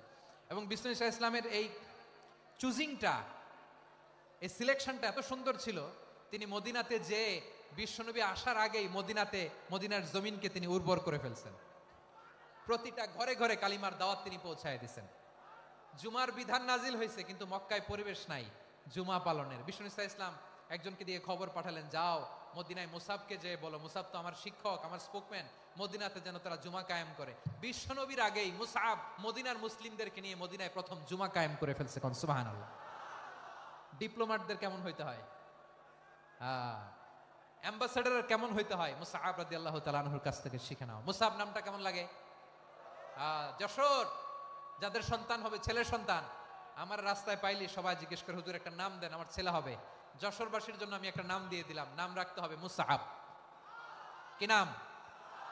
নামটা যাদের ভাল লাগে, ছেলে সন্তান অনাগত আসবে, মনে চাইলে নাম রেখে দিবেন মুসআব রাদিয়াল্লাহু তাআলা আনহুর নামে মুসআব। তাহলে মুসআব রাদিয়াল্লাহু তাআলা আনহুকে বিশ্বনবী ল্যাঙ্গুয়েজ শিখান নাই, সফট স্কিল শিখান নাই। যায়েদ রাদিয়াল্লাহু তিনি হিব্রু ল্যাঙ্গুয়েজ শিখেছেন, সুরিয়ানি শিখেছেন, কিন্তু মুসআবকে তিনি বানিয়েছেন the spokesman of Islam, the first diplomat, the ambassador of Islam. সুবহানাল্লাহ পড়বেন না? আব্দুল্লাহ ইবনে আব্বাস রাদিয়াল্লাহু তাআলা আনহু বিশ্বনবীর কাজিন, চাচাতো ভাই। আবার মাইমুনা রাদিয়াল্লাহু তাআলা আনহু, মাইমুনা নবীর স্ত্রী, তিনি ছিলেন আব্দুল্লাহর আপন খালা। তো নবীর বউ যদি ওনার খালা হয়, নবী তার কি? বুঝে নাই, নবী তার কি? খালু। তাহলে সম্পর্ক অনেক গভীর, কাজিন আবার খালু। ছোট্ট মানুষ, তাই রাতে মাঝে মাঝে ঘরে থাকতো। বিশ্বনবী দেখলেন আব্দুল্লাহ যেহেতু আমার ঘরে ঢুকতে পারে, আব্দুল্লাহরে এই উম্মতের বড় শিক্ষাবিদ বানাইতে হবে। কথা বোঝে নাই? আব্দুল্লাহকে কি বানাইতে হবে? শিক্ষাবিদ, এডুকেটর অফ দিস উম্মাহ, এই উম্মার শিক্ষাবিদ বানাইতে হবে। তাই আব্দুল্লাহ ইবনে আব্বাসকে বিশ্বনবী হাতে কলমে শিক্ষা দিয়েছেন। আহারে, আর এরপরে যে কি ভাষা আসবে তোমাদের জন্য আমার মুখ থেকে আমি নিজেও জানি না, আমি নিজেও জানি না। 1 ঘন্টা যাবত ধাক্কা ধাক্কি মারামারি। তো আসতে বলছে কে তোমাকে? পেছনে চলে যাও, জায়গা না পেলে। পুরো প্রোগ্রামটাই নষ্ট করে দিল। জি, আমার দিকে তাকান, আমি শেষ করে দিচ্ছি। হবে না, ইন্টেলেকচুয়াল আলোচনা এখানে হবে না, আমি বুঝতে পারছি, আমি শেষ করে দিচ্ছি। আব্দুল্লাহ ইবনে আব্বাস রাদিয়াল্লাহু তাআলা আনহু, মনোযোগ দিয়ে কয়েকটা মিনিট শুনুন, আমি এখনই শেষ করে দিচ্ছি। এরপর আওয়াজ করবে, এই যে এগুলো কি আমি বুঝলাম না।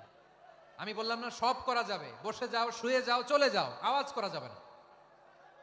অন্যকে বসো এটাও বলার দরকার নাই, জাস্ট এদিকে তাকাও। আল্লাহ। আব্দুল্লাহ ইবনে আব্বাস রাদিয়াল্লাহু তাআলা আনহু, ওনাকে বিশ্বনবী হাতে কলমে শিক্ষা দিয়েছেন, যেহেতু উম্মতের শিক্ষাবিদ হবেন, এডুকেটর হবেন। তো বিশ্বনবী রাতে যখন তাহাজ্জুদ পড়তেন, ছোট্ট আব্দুল্লাহ ঘরে থাকতো। বুঝতে পেরেছেন? ছোট্ট মানুষ তো ঘরে থাকতো। তো বিশ্বনবী তাহাজ্জুদের জন্য একবার দাঁড়িয়েছেন, ছোট্ট আব্দুল্লাহ ওযু করে দাঁড়াইছে। আচ্ছা বলেন তো, ইমাম আর মুসল্লি মোট যদি 2 জন হয়, একজন ইমাম একজন মুসল্লি, তো মুসল্লি ইমামের কোন দিকে দাঁড়াবে? ডানে দাঁড়াবে। ছোট্ট আব্দুল্লাহ বোঝে নাই, বিশ্বনবী তাহাজ্জুদ শুরু করেছেন, উনি ইক্তেদা করছেন আর দাঁড়াইছেন বায়ে। কোথায় দাঁড়িয়েছেন?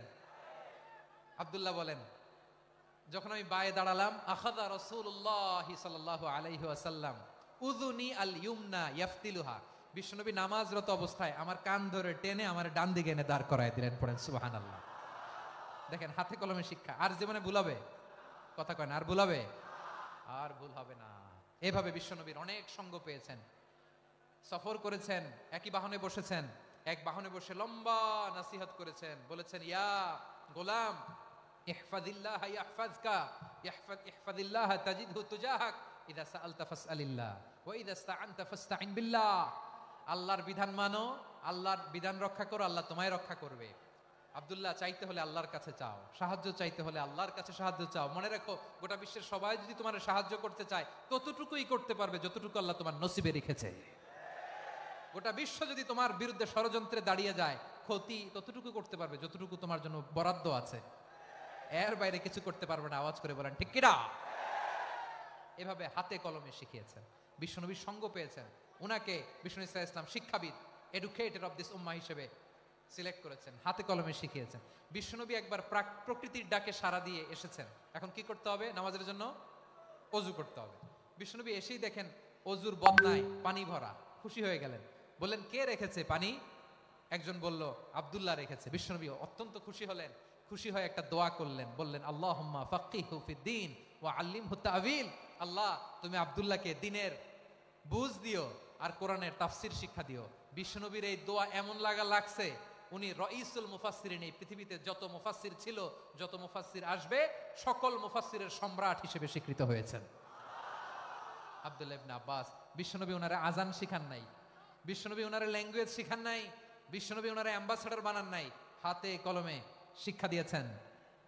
ছোট্ট মানুষ বিশ্বনবী ইন্তেকাল করলেন, আবু বকরের সময় গেল, ওমরে ফারুকের খেলাফত, তখনও তিনি তরুণ। ওমরে ফারুক রাদিয়াল্লাহু তাআলা আনহু ওনার ক্যাবিনেট মিনিস্ট্রির বৈঠকে এই আব্দুল্লাহ ইবনে আব্বাসকে পাশ দিয়ে বসায় রাখতেন। বয়স্ক সাহাবারা এটা পছন্দ করতো না, তারা বলতো ঘটনা কি, আব্দুল্লাহর মতো ছেলে নাতি আমাদের আছে, এরা কেন রাখে ওমরে ফারুক? ওমরে ফারুক এটা টের পেলেন, তিনি বুঝতে পারলেন যে ক্যাবিনেট মেম্বাররা এটা পছন্দ করে না, ছোট্ট আব্দুল্লাহরা কেন রাখি, কেন যে রাখি এটা একদিন বুঝাবো। একদিন মিটিং এ তিনি সবাইকে বললেন, ইদা জাআ নাসরুল্লাহি ওয়াল ফাতহ, এই আয়াত দ্বারা উদ্দেশ্য কি বলেন তো মুরব্বী সাহাবীরা? এক সাহাবী বলেন, এই সূরা দ্বারা উদ্দেশ্য, আল্লাহ বলেছেন আমাদেরকে বিভিন্ন ল্যান্ড, বিভিন্ন এলাকা বিজয় করতে হবে। ওমরে ফারুক বললেন না, হয়নি। আরেকজন বললেন, বিজয় হওয়ার পর আমাদের বেশি বেশি আল্লাহর বরত্বের ঘোষণা দিতে হবে, এটা উদ্দেশ্য। ওমরে ফারুক বললেন না, হয় নাই। যারা জিজ্ঞেস করেন কেউ পারে না।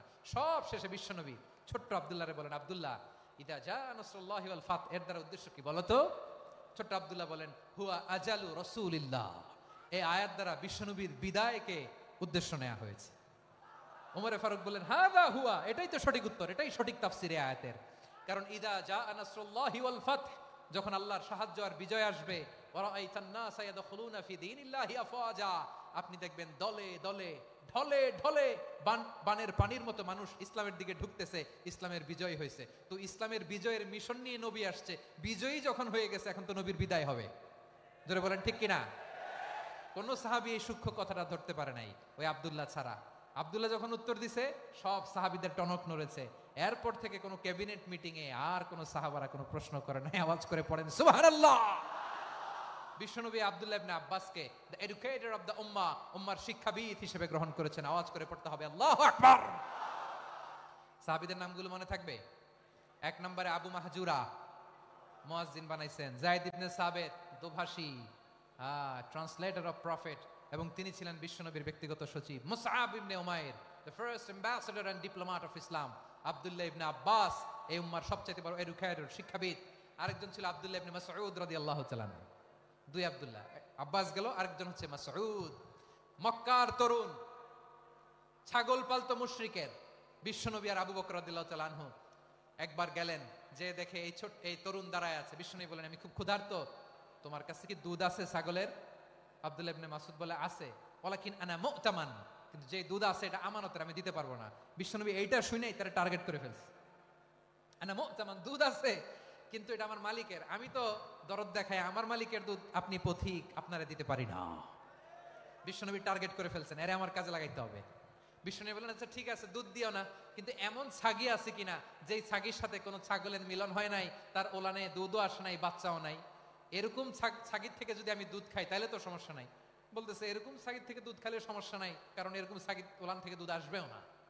বলতেছে, ঠিক আছে, এরকম একটা ছাগি নিয়ে আসো। নিয়ে আসা হলো।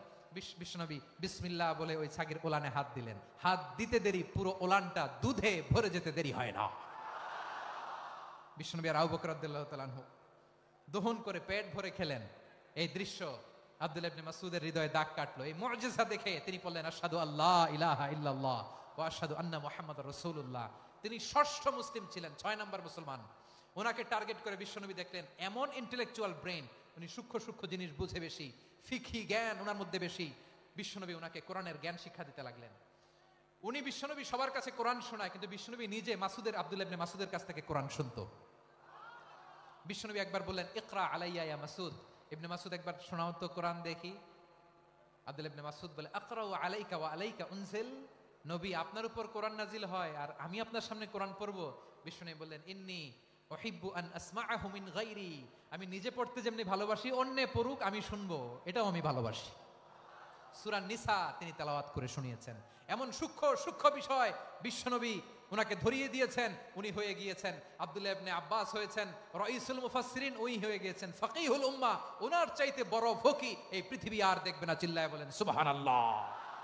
উনি বলতেন, ওয়াল্লাহি ওয়াল্লাহি ইল্লাযী লা ইলাহা গায়রু মা উনজিলাত সূরাতুন ইল্লা ওয়া আনা আ'লামু আইনা উনজিলাত ওয়া ফিমা উনজিলাত। বিশ্বনবী এমন ভাবে কোরআনের দার্স আমাকে দিয়েছেন, কোরআনে যত সূরা নাজিল হয়েছে যেখানে নাজিল হোক না কেন আমি জানি এটা কোথায় নাজিল হয়েছে এবং কোন প্রেক্ষাপটে নাজিল হয়েছে। এমন একটা সূরা নাই যে সূরার কোথায় নাজিল হয়েছে আমি মাসুদের জানা নাই, কোন প্রেক্ষাপটে নাজিল হয়েছে আমার জানা নাই। এরকম ঘটবে না, চিল্লায় বলেন আল্লাহু আকবার। এই আব্দুল্লাহ ইবনে মাসউদ রাদিয়াল্লাহু তাআলা আনহু ওমর ফারুকের সময় কুফার চিফ জাস্টিস ছিলেন। কুফা নগরীর চিফ জাস্টিস। চিফ জাস্টিস বুঝেন নাই? বিচারপতি। কি ছিলেন? সবাই বলে নাই কি ছিলেন? বিচারপতি ছিলেন। এবং ওনার যে ফিকহি জ্ঞানের ধারা, এটাই আলকামা, ইব্রাহিম আন-নাখাই, হাম্মাদ ইবনে সুলাইমান হয়ে ইমাম আবু হানিফা পর্যন্ত পৌঁছেছে। এবং ওনার ফিকহি জ্ঞানের ধারাই হানাফি মাযহাবে অ্যাকসেপ্ট হয়েছে। আজও এগুলো হানাফি মাযহাবে চর্চিত হয়। হানাফি মাযহাবের সব ফিক আব্দুল্লাহ ইবনে মাসউদের ফিকহি জ্ঞানের ধারা থেকে নেওয়া হয়েছে। চিল্লায় পড়েন সুবহানাল্লাহ। তাহলে উনাকে বিশ্বনবী বানিয়েছেন জুরিস্ট, জুরিস্ট, আইনবিদ, ফাকিহ। উনারে আজান শিখান নাই। হিউম্যান রিসোর্স ডেভেলপমেন্ট কিভাবে করবেন, মানব সম্পদের উন্নয়ন কিভাবে করতে হয়, কিভাবে যার যেখানে প্রতিভা কাজে লাগাতে হয় উনি দেখিয়েছেন। সুবহানাল্লাহ পড়বেন না? খালিদ বিন ওয়ালিদ নাম শুনছেন? কে কে শোনেন নাই হাত তোলেন। কি ছিলেন? বীর যোদ্ধা। বীর যোদ্ধা ছিলেন খালিদ বিন ওয়ালিদ। কিন্তু তিনি ইসলাম ধর্ম গ্রহণ করেছেন অনেক দেরিতে, 8ম হিজরিতে। তার মানে 8ম হিজরির আগে উনি মুশরিকদের পক্ষে লড়াই করেছেন। ওনার হাতে কত মুসলিম সাহাবী যে নিহত হয়েছে হিসাব নাই। বিশ্বনবী টার্গেট করে রাখছে, তুমি আমাদের মুসলিমদের এত ক্ষতি করলা, তুমি যখন মুসলমান হবা তোমার দিয়ে আমি এমন কাম করামু যে এটা আর কেউ করতে পারবে না। সুবহানাল্লাহ নাই? যশোর ক্লান্ত হয়ে গেছে।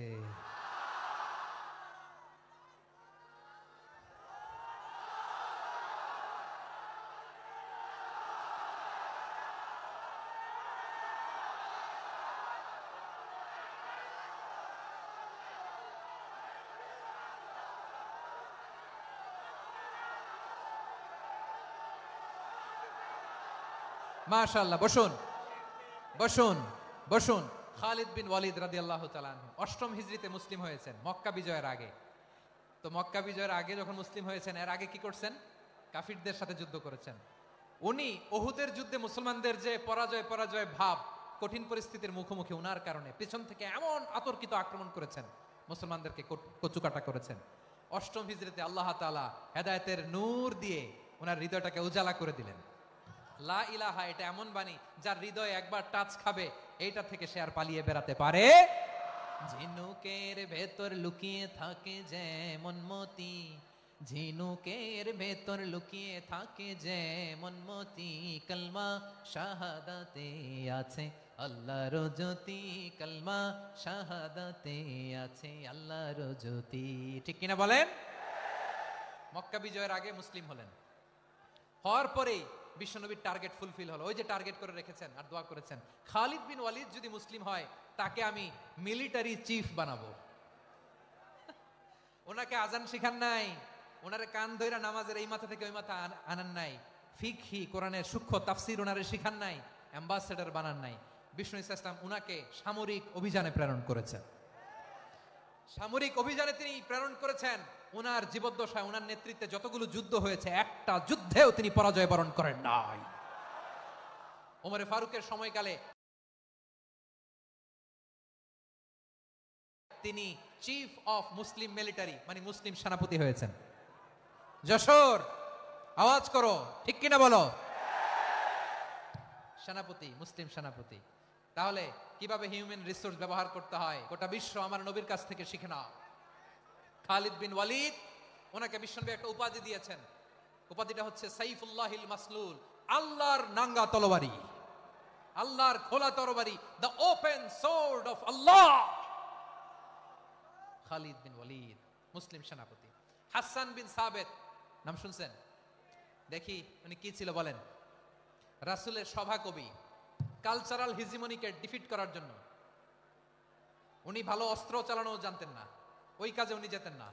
ওনার ছিল কাব্য প্রতিভা। কাব্য প্রতিভা, কাফিররা কবিতা দিয়ে নবীকে গালি দিত। বিশ্বনবী বলতেন, ইয়া হাসান আজিব আন রাসূলিল্লাহ, তুমি নবীর হয়ে কাফেরদের এই কথাগুলোর জবাব দাও। বিশ্বনবীর একটা মিম্বার ছিল, বিশ্বনবীর মিম্বারের পাশাপাশি মসজিদে নববীতে এই হাসান বিন সাবেতের জন্য বিশ্বনবী একটা স্পেশাল মিম্বার বানিয়ে দিয়েছেন। এখান থেকে তুমি জবাব দাও। এবং বিষ্ণু বলেছেন আল্লাহুম্মা আইয়িদহু বিরূহিল কুদুস। আল্লাহ, হাসান আমার পক্ষে জবাব দেয়, তুমি জিব্রাইল মারফত তাকে সাহায্য পাঠাইয়া দিও। রাসূল সাল্লাল্লাহু আলাইহি ইসলামের সভা কবি, the poet of the prophet, নবীর কবি, উনি কবিতা দিয়ে এমন উচ্চাঙ্গের ভাষায় কবিতা দিয়ে তিনি জবাব দিতেন, কাফিরদের গা শিহরে যেত, তাদের হৃদয়ে আগুন ধরে যেত। তাহলে এরকম কবিরও দরকার আছে না নাই? এখন যাকে আল্লাহ দিছে কাব্য প্রতিভা, এরা যদি আপনি যুদ্ধের ময়দানে পাঠান হবে? যারা দিছে সুরেলা গলা, এরা যদি অ্যাম্বাসেডর বানান হবে না। হাসান বিন সাবিত ছিলেন বিষ্ণু সাল্লাল্লাহু আলাইহি ওয়াসাল্লামের কবি। হুযায়ফা ইবনুল ইয়ামান বিশ্বনবীর গোয়েন্দা বিভাগের প্রধান। কিসের প্রধান? হুযায়ফা ইবনুল ইয়ামান। ওনার ছিল ডিটেকটিভ মাইন্ড, গোয়েন্দা বিভাগের প্রধান। এবং উনি হচ্ছেন সাহিবু সিররি রাসূলিল্লাহ, রাসূল সাল্লাল্লাহু আলাইহি ওয়াসাল্লামের গোপন তথ্যের ধারক বাহক। নবীর যেই কথা কেউ জানে না, সব হুযায়ফার পেটের ভিতরে ছিল। সুবহানাল্লাহ পড়েন। মদিনার যত ইহুদিদের একটা লিস্ট ছিল, এই লিস্ট শুধু দুইজন জানতো, বিশ্বনবী আর হুযায়ফা। সুবহানাল্লাহ পড়বেন না? তাহলে উনাকে কোন দায়িত্ব দিছে? কোন বিভাগ? যশোর, আওয়াজ করো, কোন বিভাগ? গোয়েন্দা বিভাগের হেড ছিল। খন্দকের যুদ্ধে প্রচন্ড আজকের মতো শৈত্য প্রবাহ, মাটি খনন করতে করতে সাহাবীদের পেটে ক্ষুধা নাই, দাঁড়াইতে পারে না নামাজের জন্য, এত ক্লান্ত, ক্লান্ত।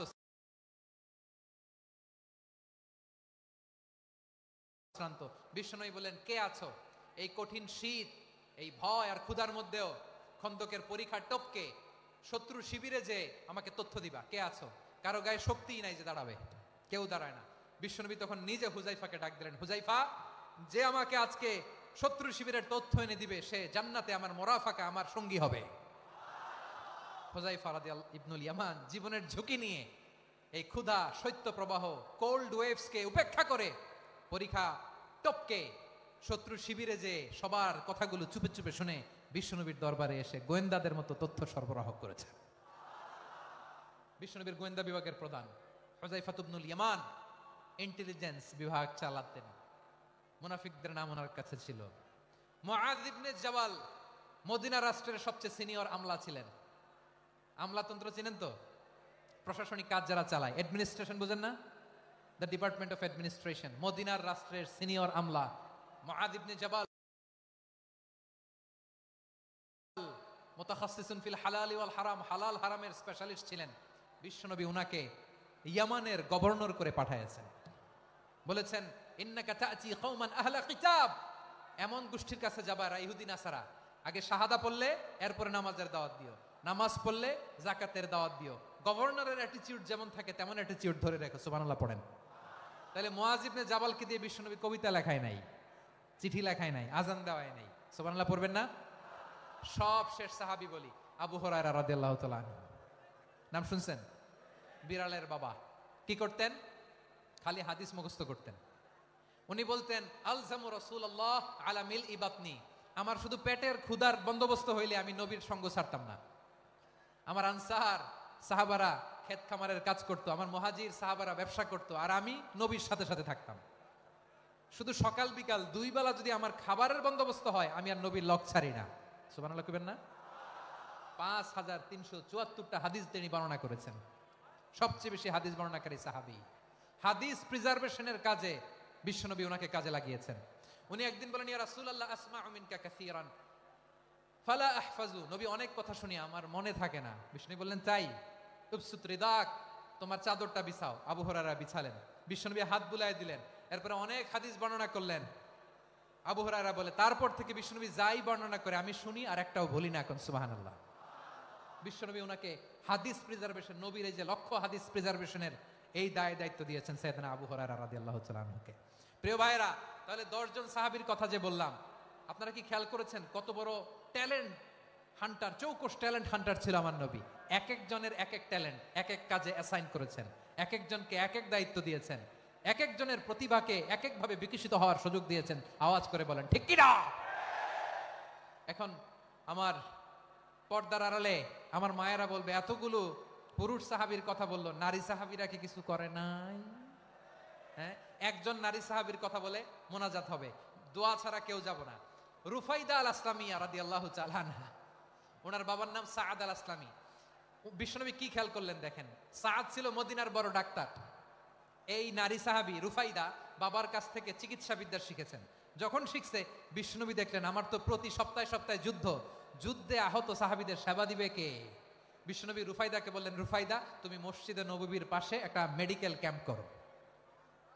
এই যে সাকিনা আদ্দিন মেডিকেলের আমার ছাত্রী বন্ধুরা, শুনে রাখো, তোমাদের আইকন হচ্ছে রুফাইদা আল আসলামিয়া। বিশ্বনবীর ডিরেকশন অনুযায়ী তিনি মসজিদে নববীর পাশে একটা মেডিকেল ক্যাম্প করলেন এবং আহত সাহাবাদের চিকিৎসা উনি ওনার টিম নিয়ে দিতেন। বিশ্বনবীর পরামর্শে উনি আনসারি এবং মুহাজির মহিলা সাহাবীদেরকে নিয়ে একটা স্পেশাল মেডিকেল টিম গঠন করলেন। খায়বার যুদ্ধে 7ম হিজরিতে যখন বিশ্বনবী যায়, উনি ওনার টিম নিয়ে আসলেন, বললেন, ইয়া রাসূলুল্লাহ, আমরা তো তলোয়ার চালাতে পারি না, আমরা তো তীর মারতে পারি না, আপনি যদি অনুমতি দেন খায়বার অভিযানে আমি আমার টিম নিয়ে মেডিকেল টিমের সেবাটা সার্ভিসটা দিতে চাই। পড়েন সুবহানাল্লাহ। বিশ্বনবী অনুমতি দিলেন, যোদ্ধা সাহাবীদের সাথে রুফাইদা আল আসলামিয়া উনিও মেডিকেল টিম নিয়ে অগ্রসর হলেন। খায়বারের প্রতিটা আহত ইনজুর্ড সাহাবী যারা ইনজুরির শিকার হয়েছেন, সবাই রুফাইদা আল আসলামিয়ার এই মেডিকেল ক্যাম্প থেকে চিকিৎসা সহায়তা পেয়েছেন। সুবহানাল্লাহ পড়েন। দেখেন কিভাবে বিশ্বনবী ট্যালেন্ট বাছাই করতেন। আপনি অবাক হবেন, বাহরাইনের মেডিকেল ইউনিভার্সিটিতে রুফাইদা আল আসলামিয়া মেডিকেল প্রাইজ অ্যাওয়ার্ড প্রতি বছর দেয়া হয়। যদি 8 দিনের এই মেডিকেল, আমার বোনেরা যদি জেনে থাকো জানো, না হলে নতুন করে জানো, সার্চ দিও রুফাইদা আল আসলামিয়া মেডিকেল অ্যাওয়ার্ড, বাহরাইনের ইউনিভার্সিটিতে দেওয়া হয়। প্রিয় ভাইয়েরা, তাহলে আলোচনার সামারি আমরা করি।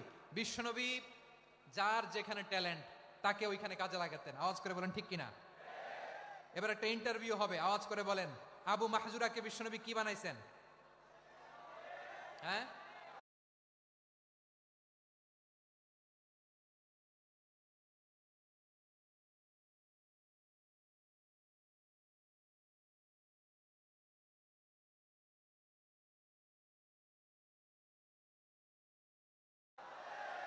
ভুলে গেছে।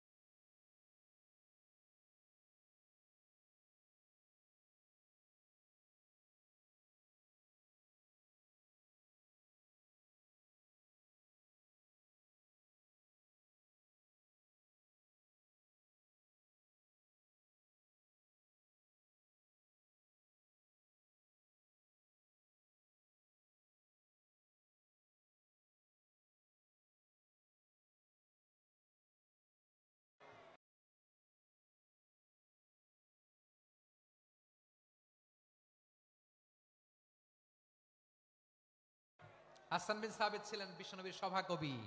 কি ছিলেন? বিশ্বনবীর সভাকবি ছিলেন।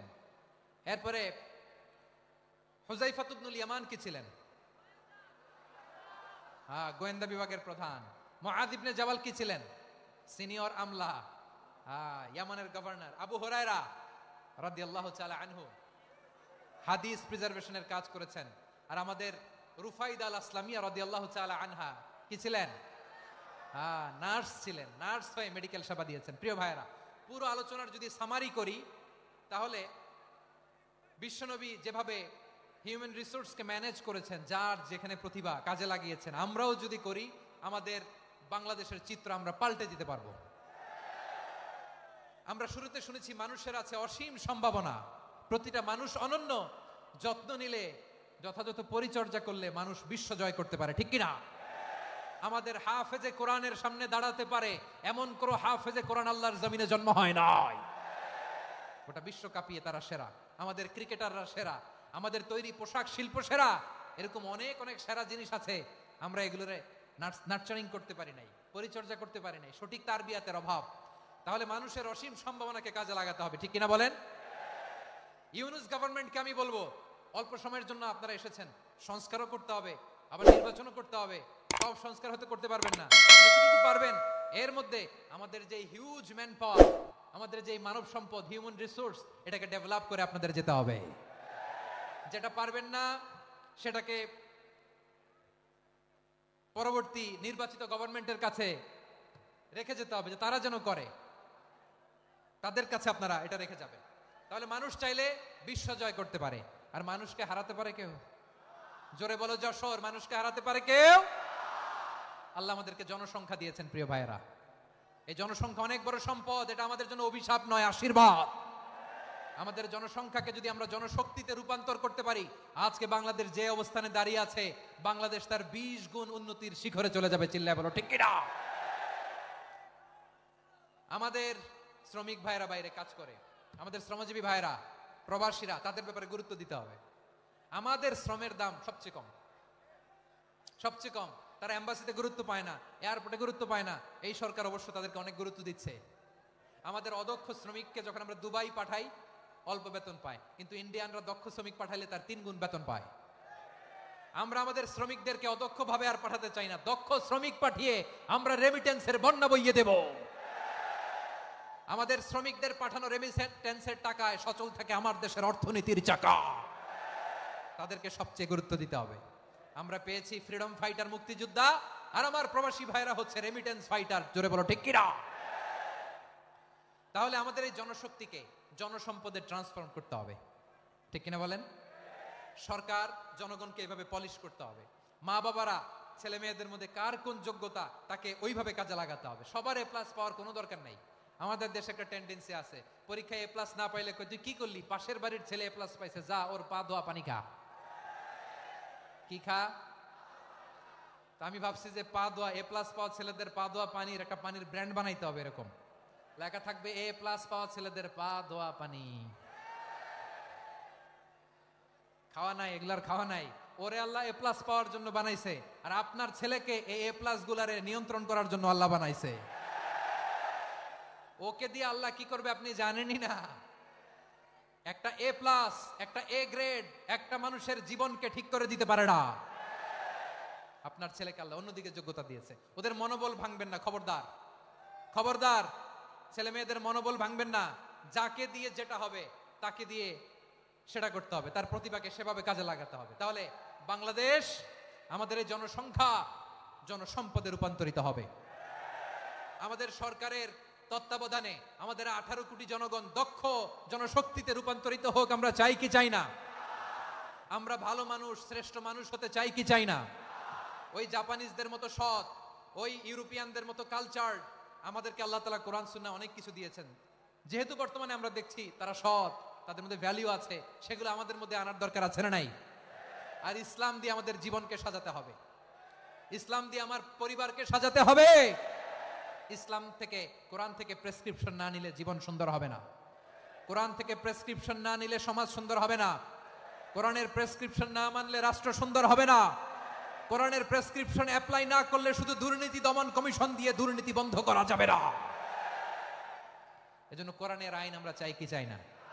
প্রিয় ভাইয়েরা, হিউম্যান রিসোর্স ডেভেলপমেন্ট, মানব সম্পদের উন্নয়ন, আমাদের সরকার যেন এদিকে নজর দেয়। আমরা যেন এই ব্যাপারে যত্নবান হয়ে উঠি। যাকে আল্লাহ যে যোগ্যতা দিয়েছে, এই যোগ্যতা দিয়ে আমরা যেন ইসলামের জন্য, দেশের জন্য কাজ করি। আমরা যেন আমাদের স্কিল ডেভেলপ করি, আমাদের পটেনশিয়ালকে ডেভেলপ করি। মোরালিটি, ভ্যালিউজ নিয়ে শায়েখ আহমদুল্লাহ আলোচনা করেছেন, এগুলো দিয়ে যেন আমরা আমাদেরকে সাজাই। আল্লাহ তাআলা আমাদের দেশকে তুমি নিরাপদ করো, আমরা পড়ি আমিন। আল্লাহ আমার 18 কোটি জনগণকে তুমি জনশক্তিতে রূপান্তরিত করো, আমিন। আল্লাহ আমরা হাতে হাত রেখে, কাঁধে কাঁধ মিলিয়ে ভাই ভাইয়ের যেন এই দেশকে গড়তে পারি, আল্লাহ তুমি তৌফিক দান করো, আমরা পড়ি আমিন। আমার প্রিয় মহিউদ্দিন ভাই বলেছেন, হুজুর এমন একটা ঘোষণাপত্র দিয়ে যাবেন আজকের এই ঐতিহাসিক যশোরের প্রোগ্রামে, যেটা গোটা বাংলাদেশে মানুষ এটার উপর আমল করে। আমি যে কথাটা বলেছি এটাই, আসুন আমরা আমাদের জনসংখ্যাকে জনসম্পদে ট্রান্সফর্ম করি। আমাদের জনসংখ্যাকে আমরা জনশক্তিতে রূপান্তরিত করি। জনসংখ্যাকে ট্রান্সফর্ম করে জনশক্তি দিয়ে আমরা যেন আগামীর বাংলাদেশ, স্বাধীন বাংলাদেশ 2.0 কে গড়ে তুলি। আল্লাহ তাআলা আমাদের সবাইকে কথাগুলো বোঝার, আমল করার তৌফিক দান করুন। এই জেনজি, ক্ষমা করে দিও আমাকে, অনেক ধমক দিছি, বকা দিছি। আল্লাহ তোমাদেরকে করুক, কবুল করুক, যশোরবাসীকে কবুল করুক, আদ দিনকে কবুল করুক, এই মেডিকেল কলেজকে কবুল করুক, ইসলামের জন্য বাঁধ ভাঙা এই জোয়ার এবং উচ্ছ্বাসকে আল্লাহ তাআলা কবুল করুক।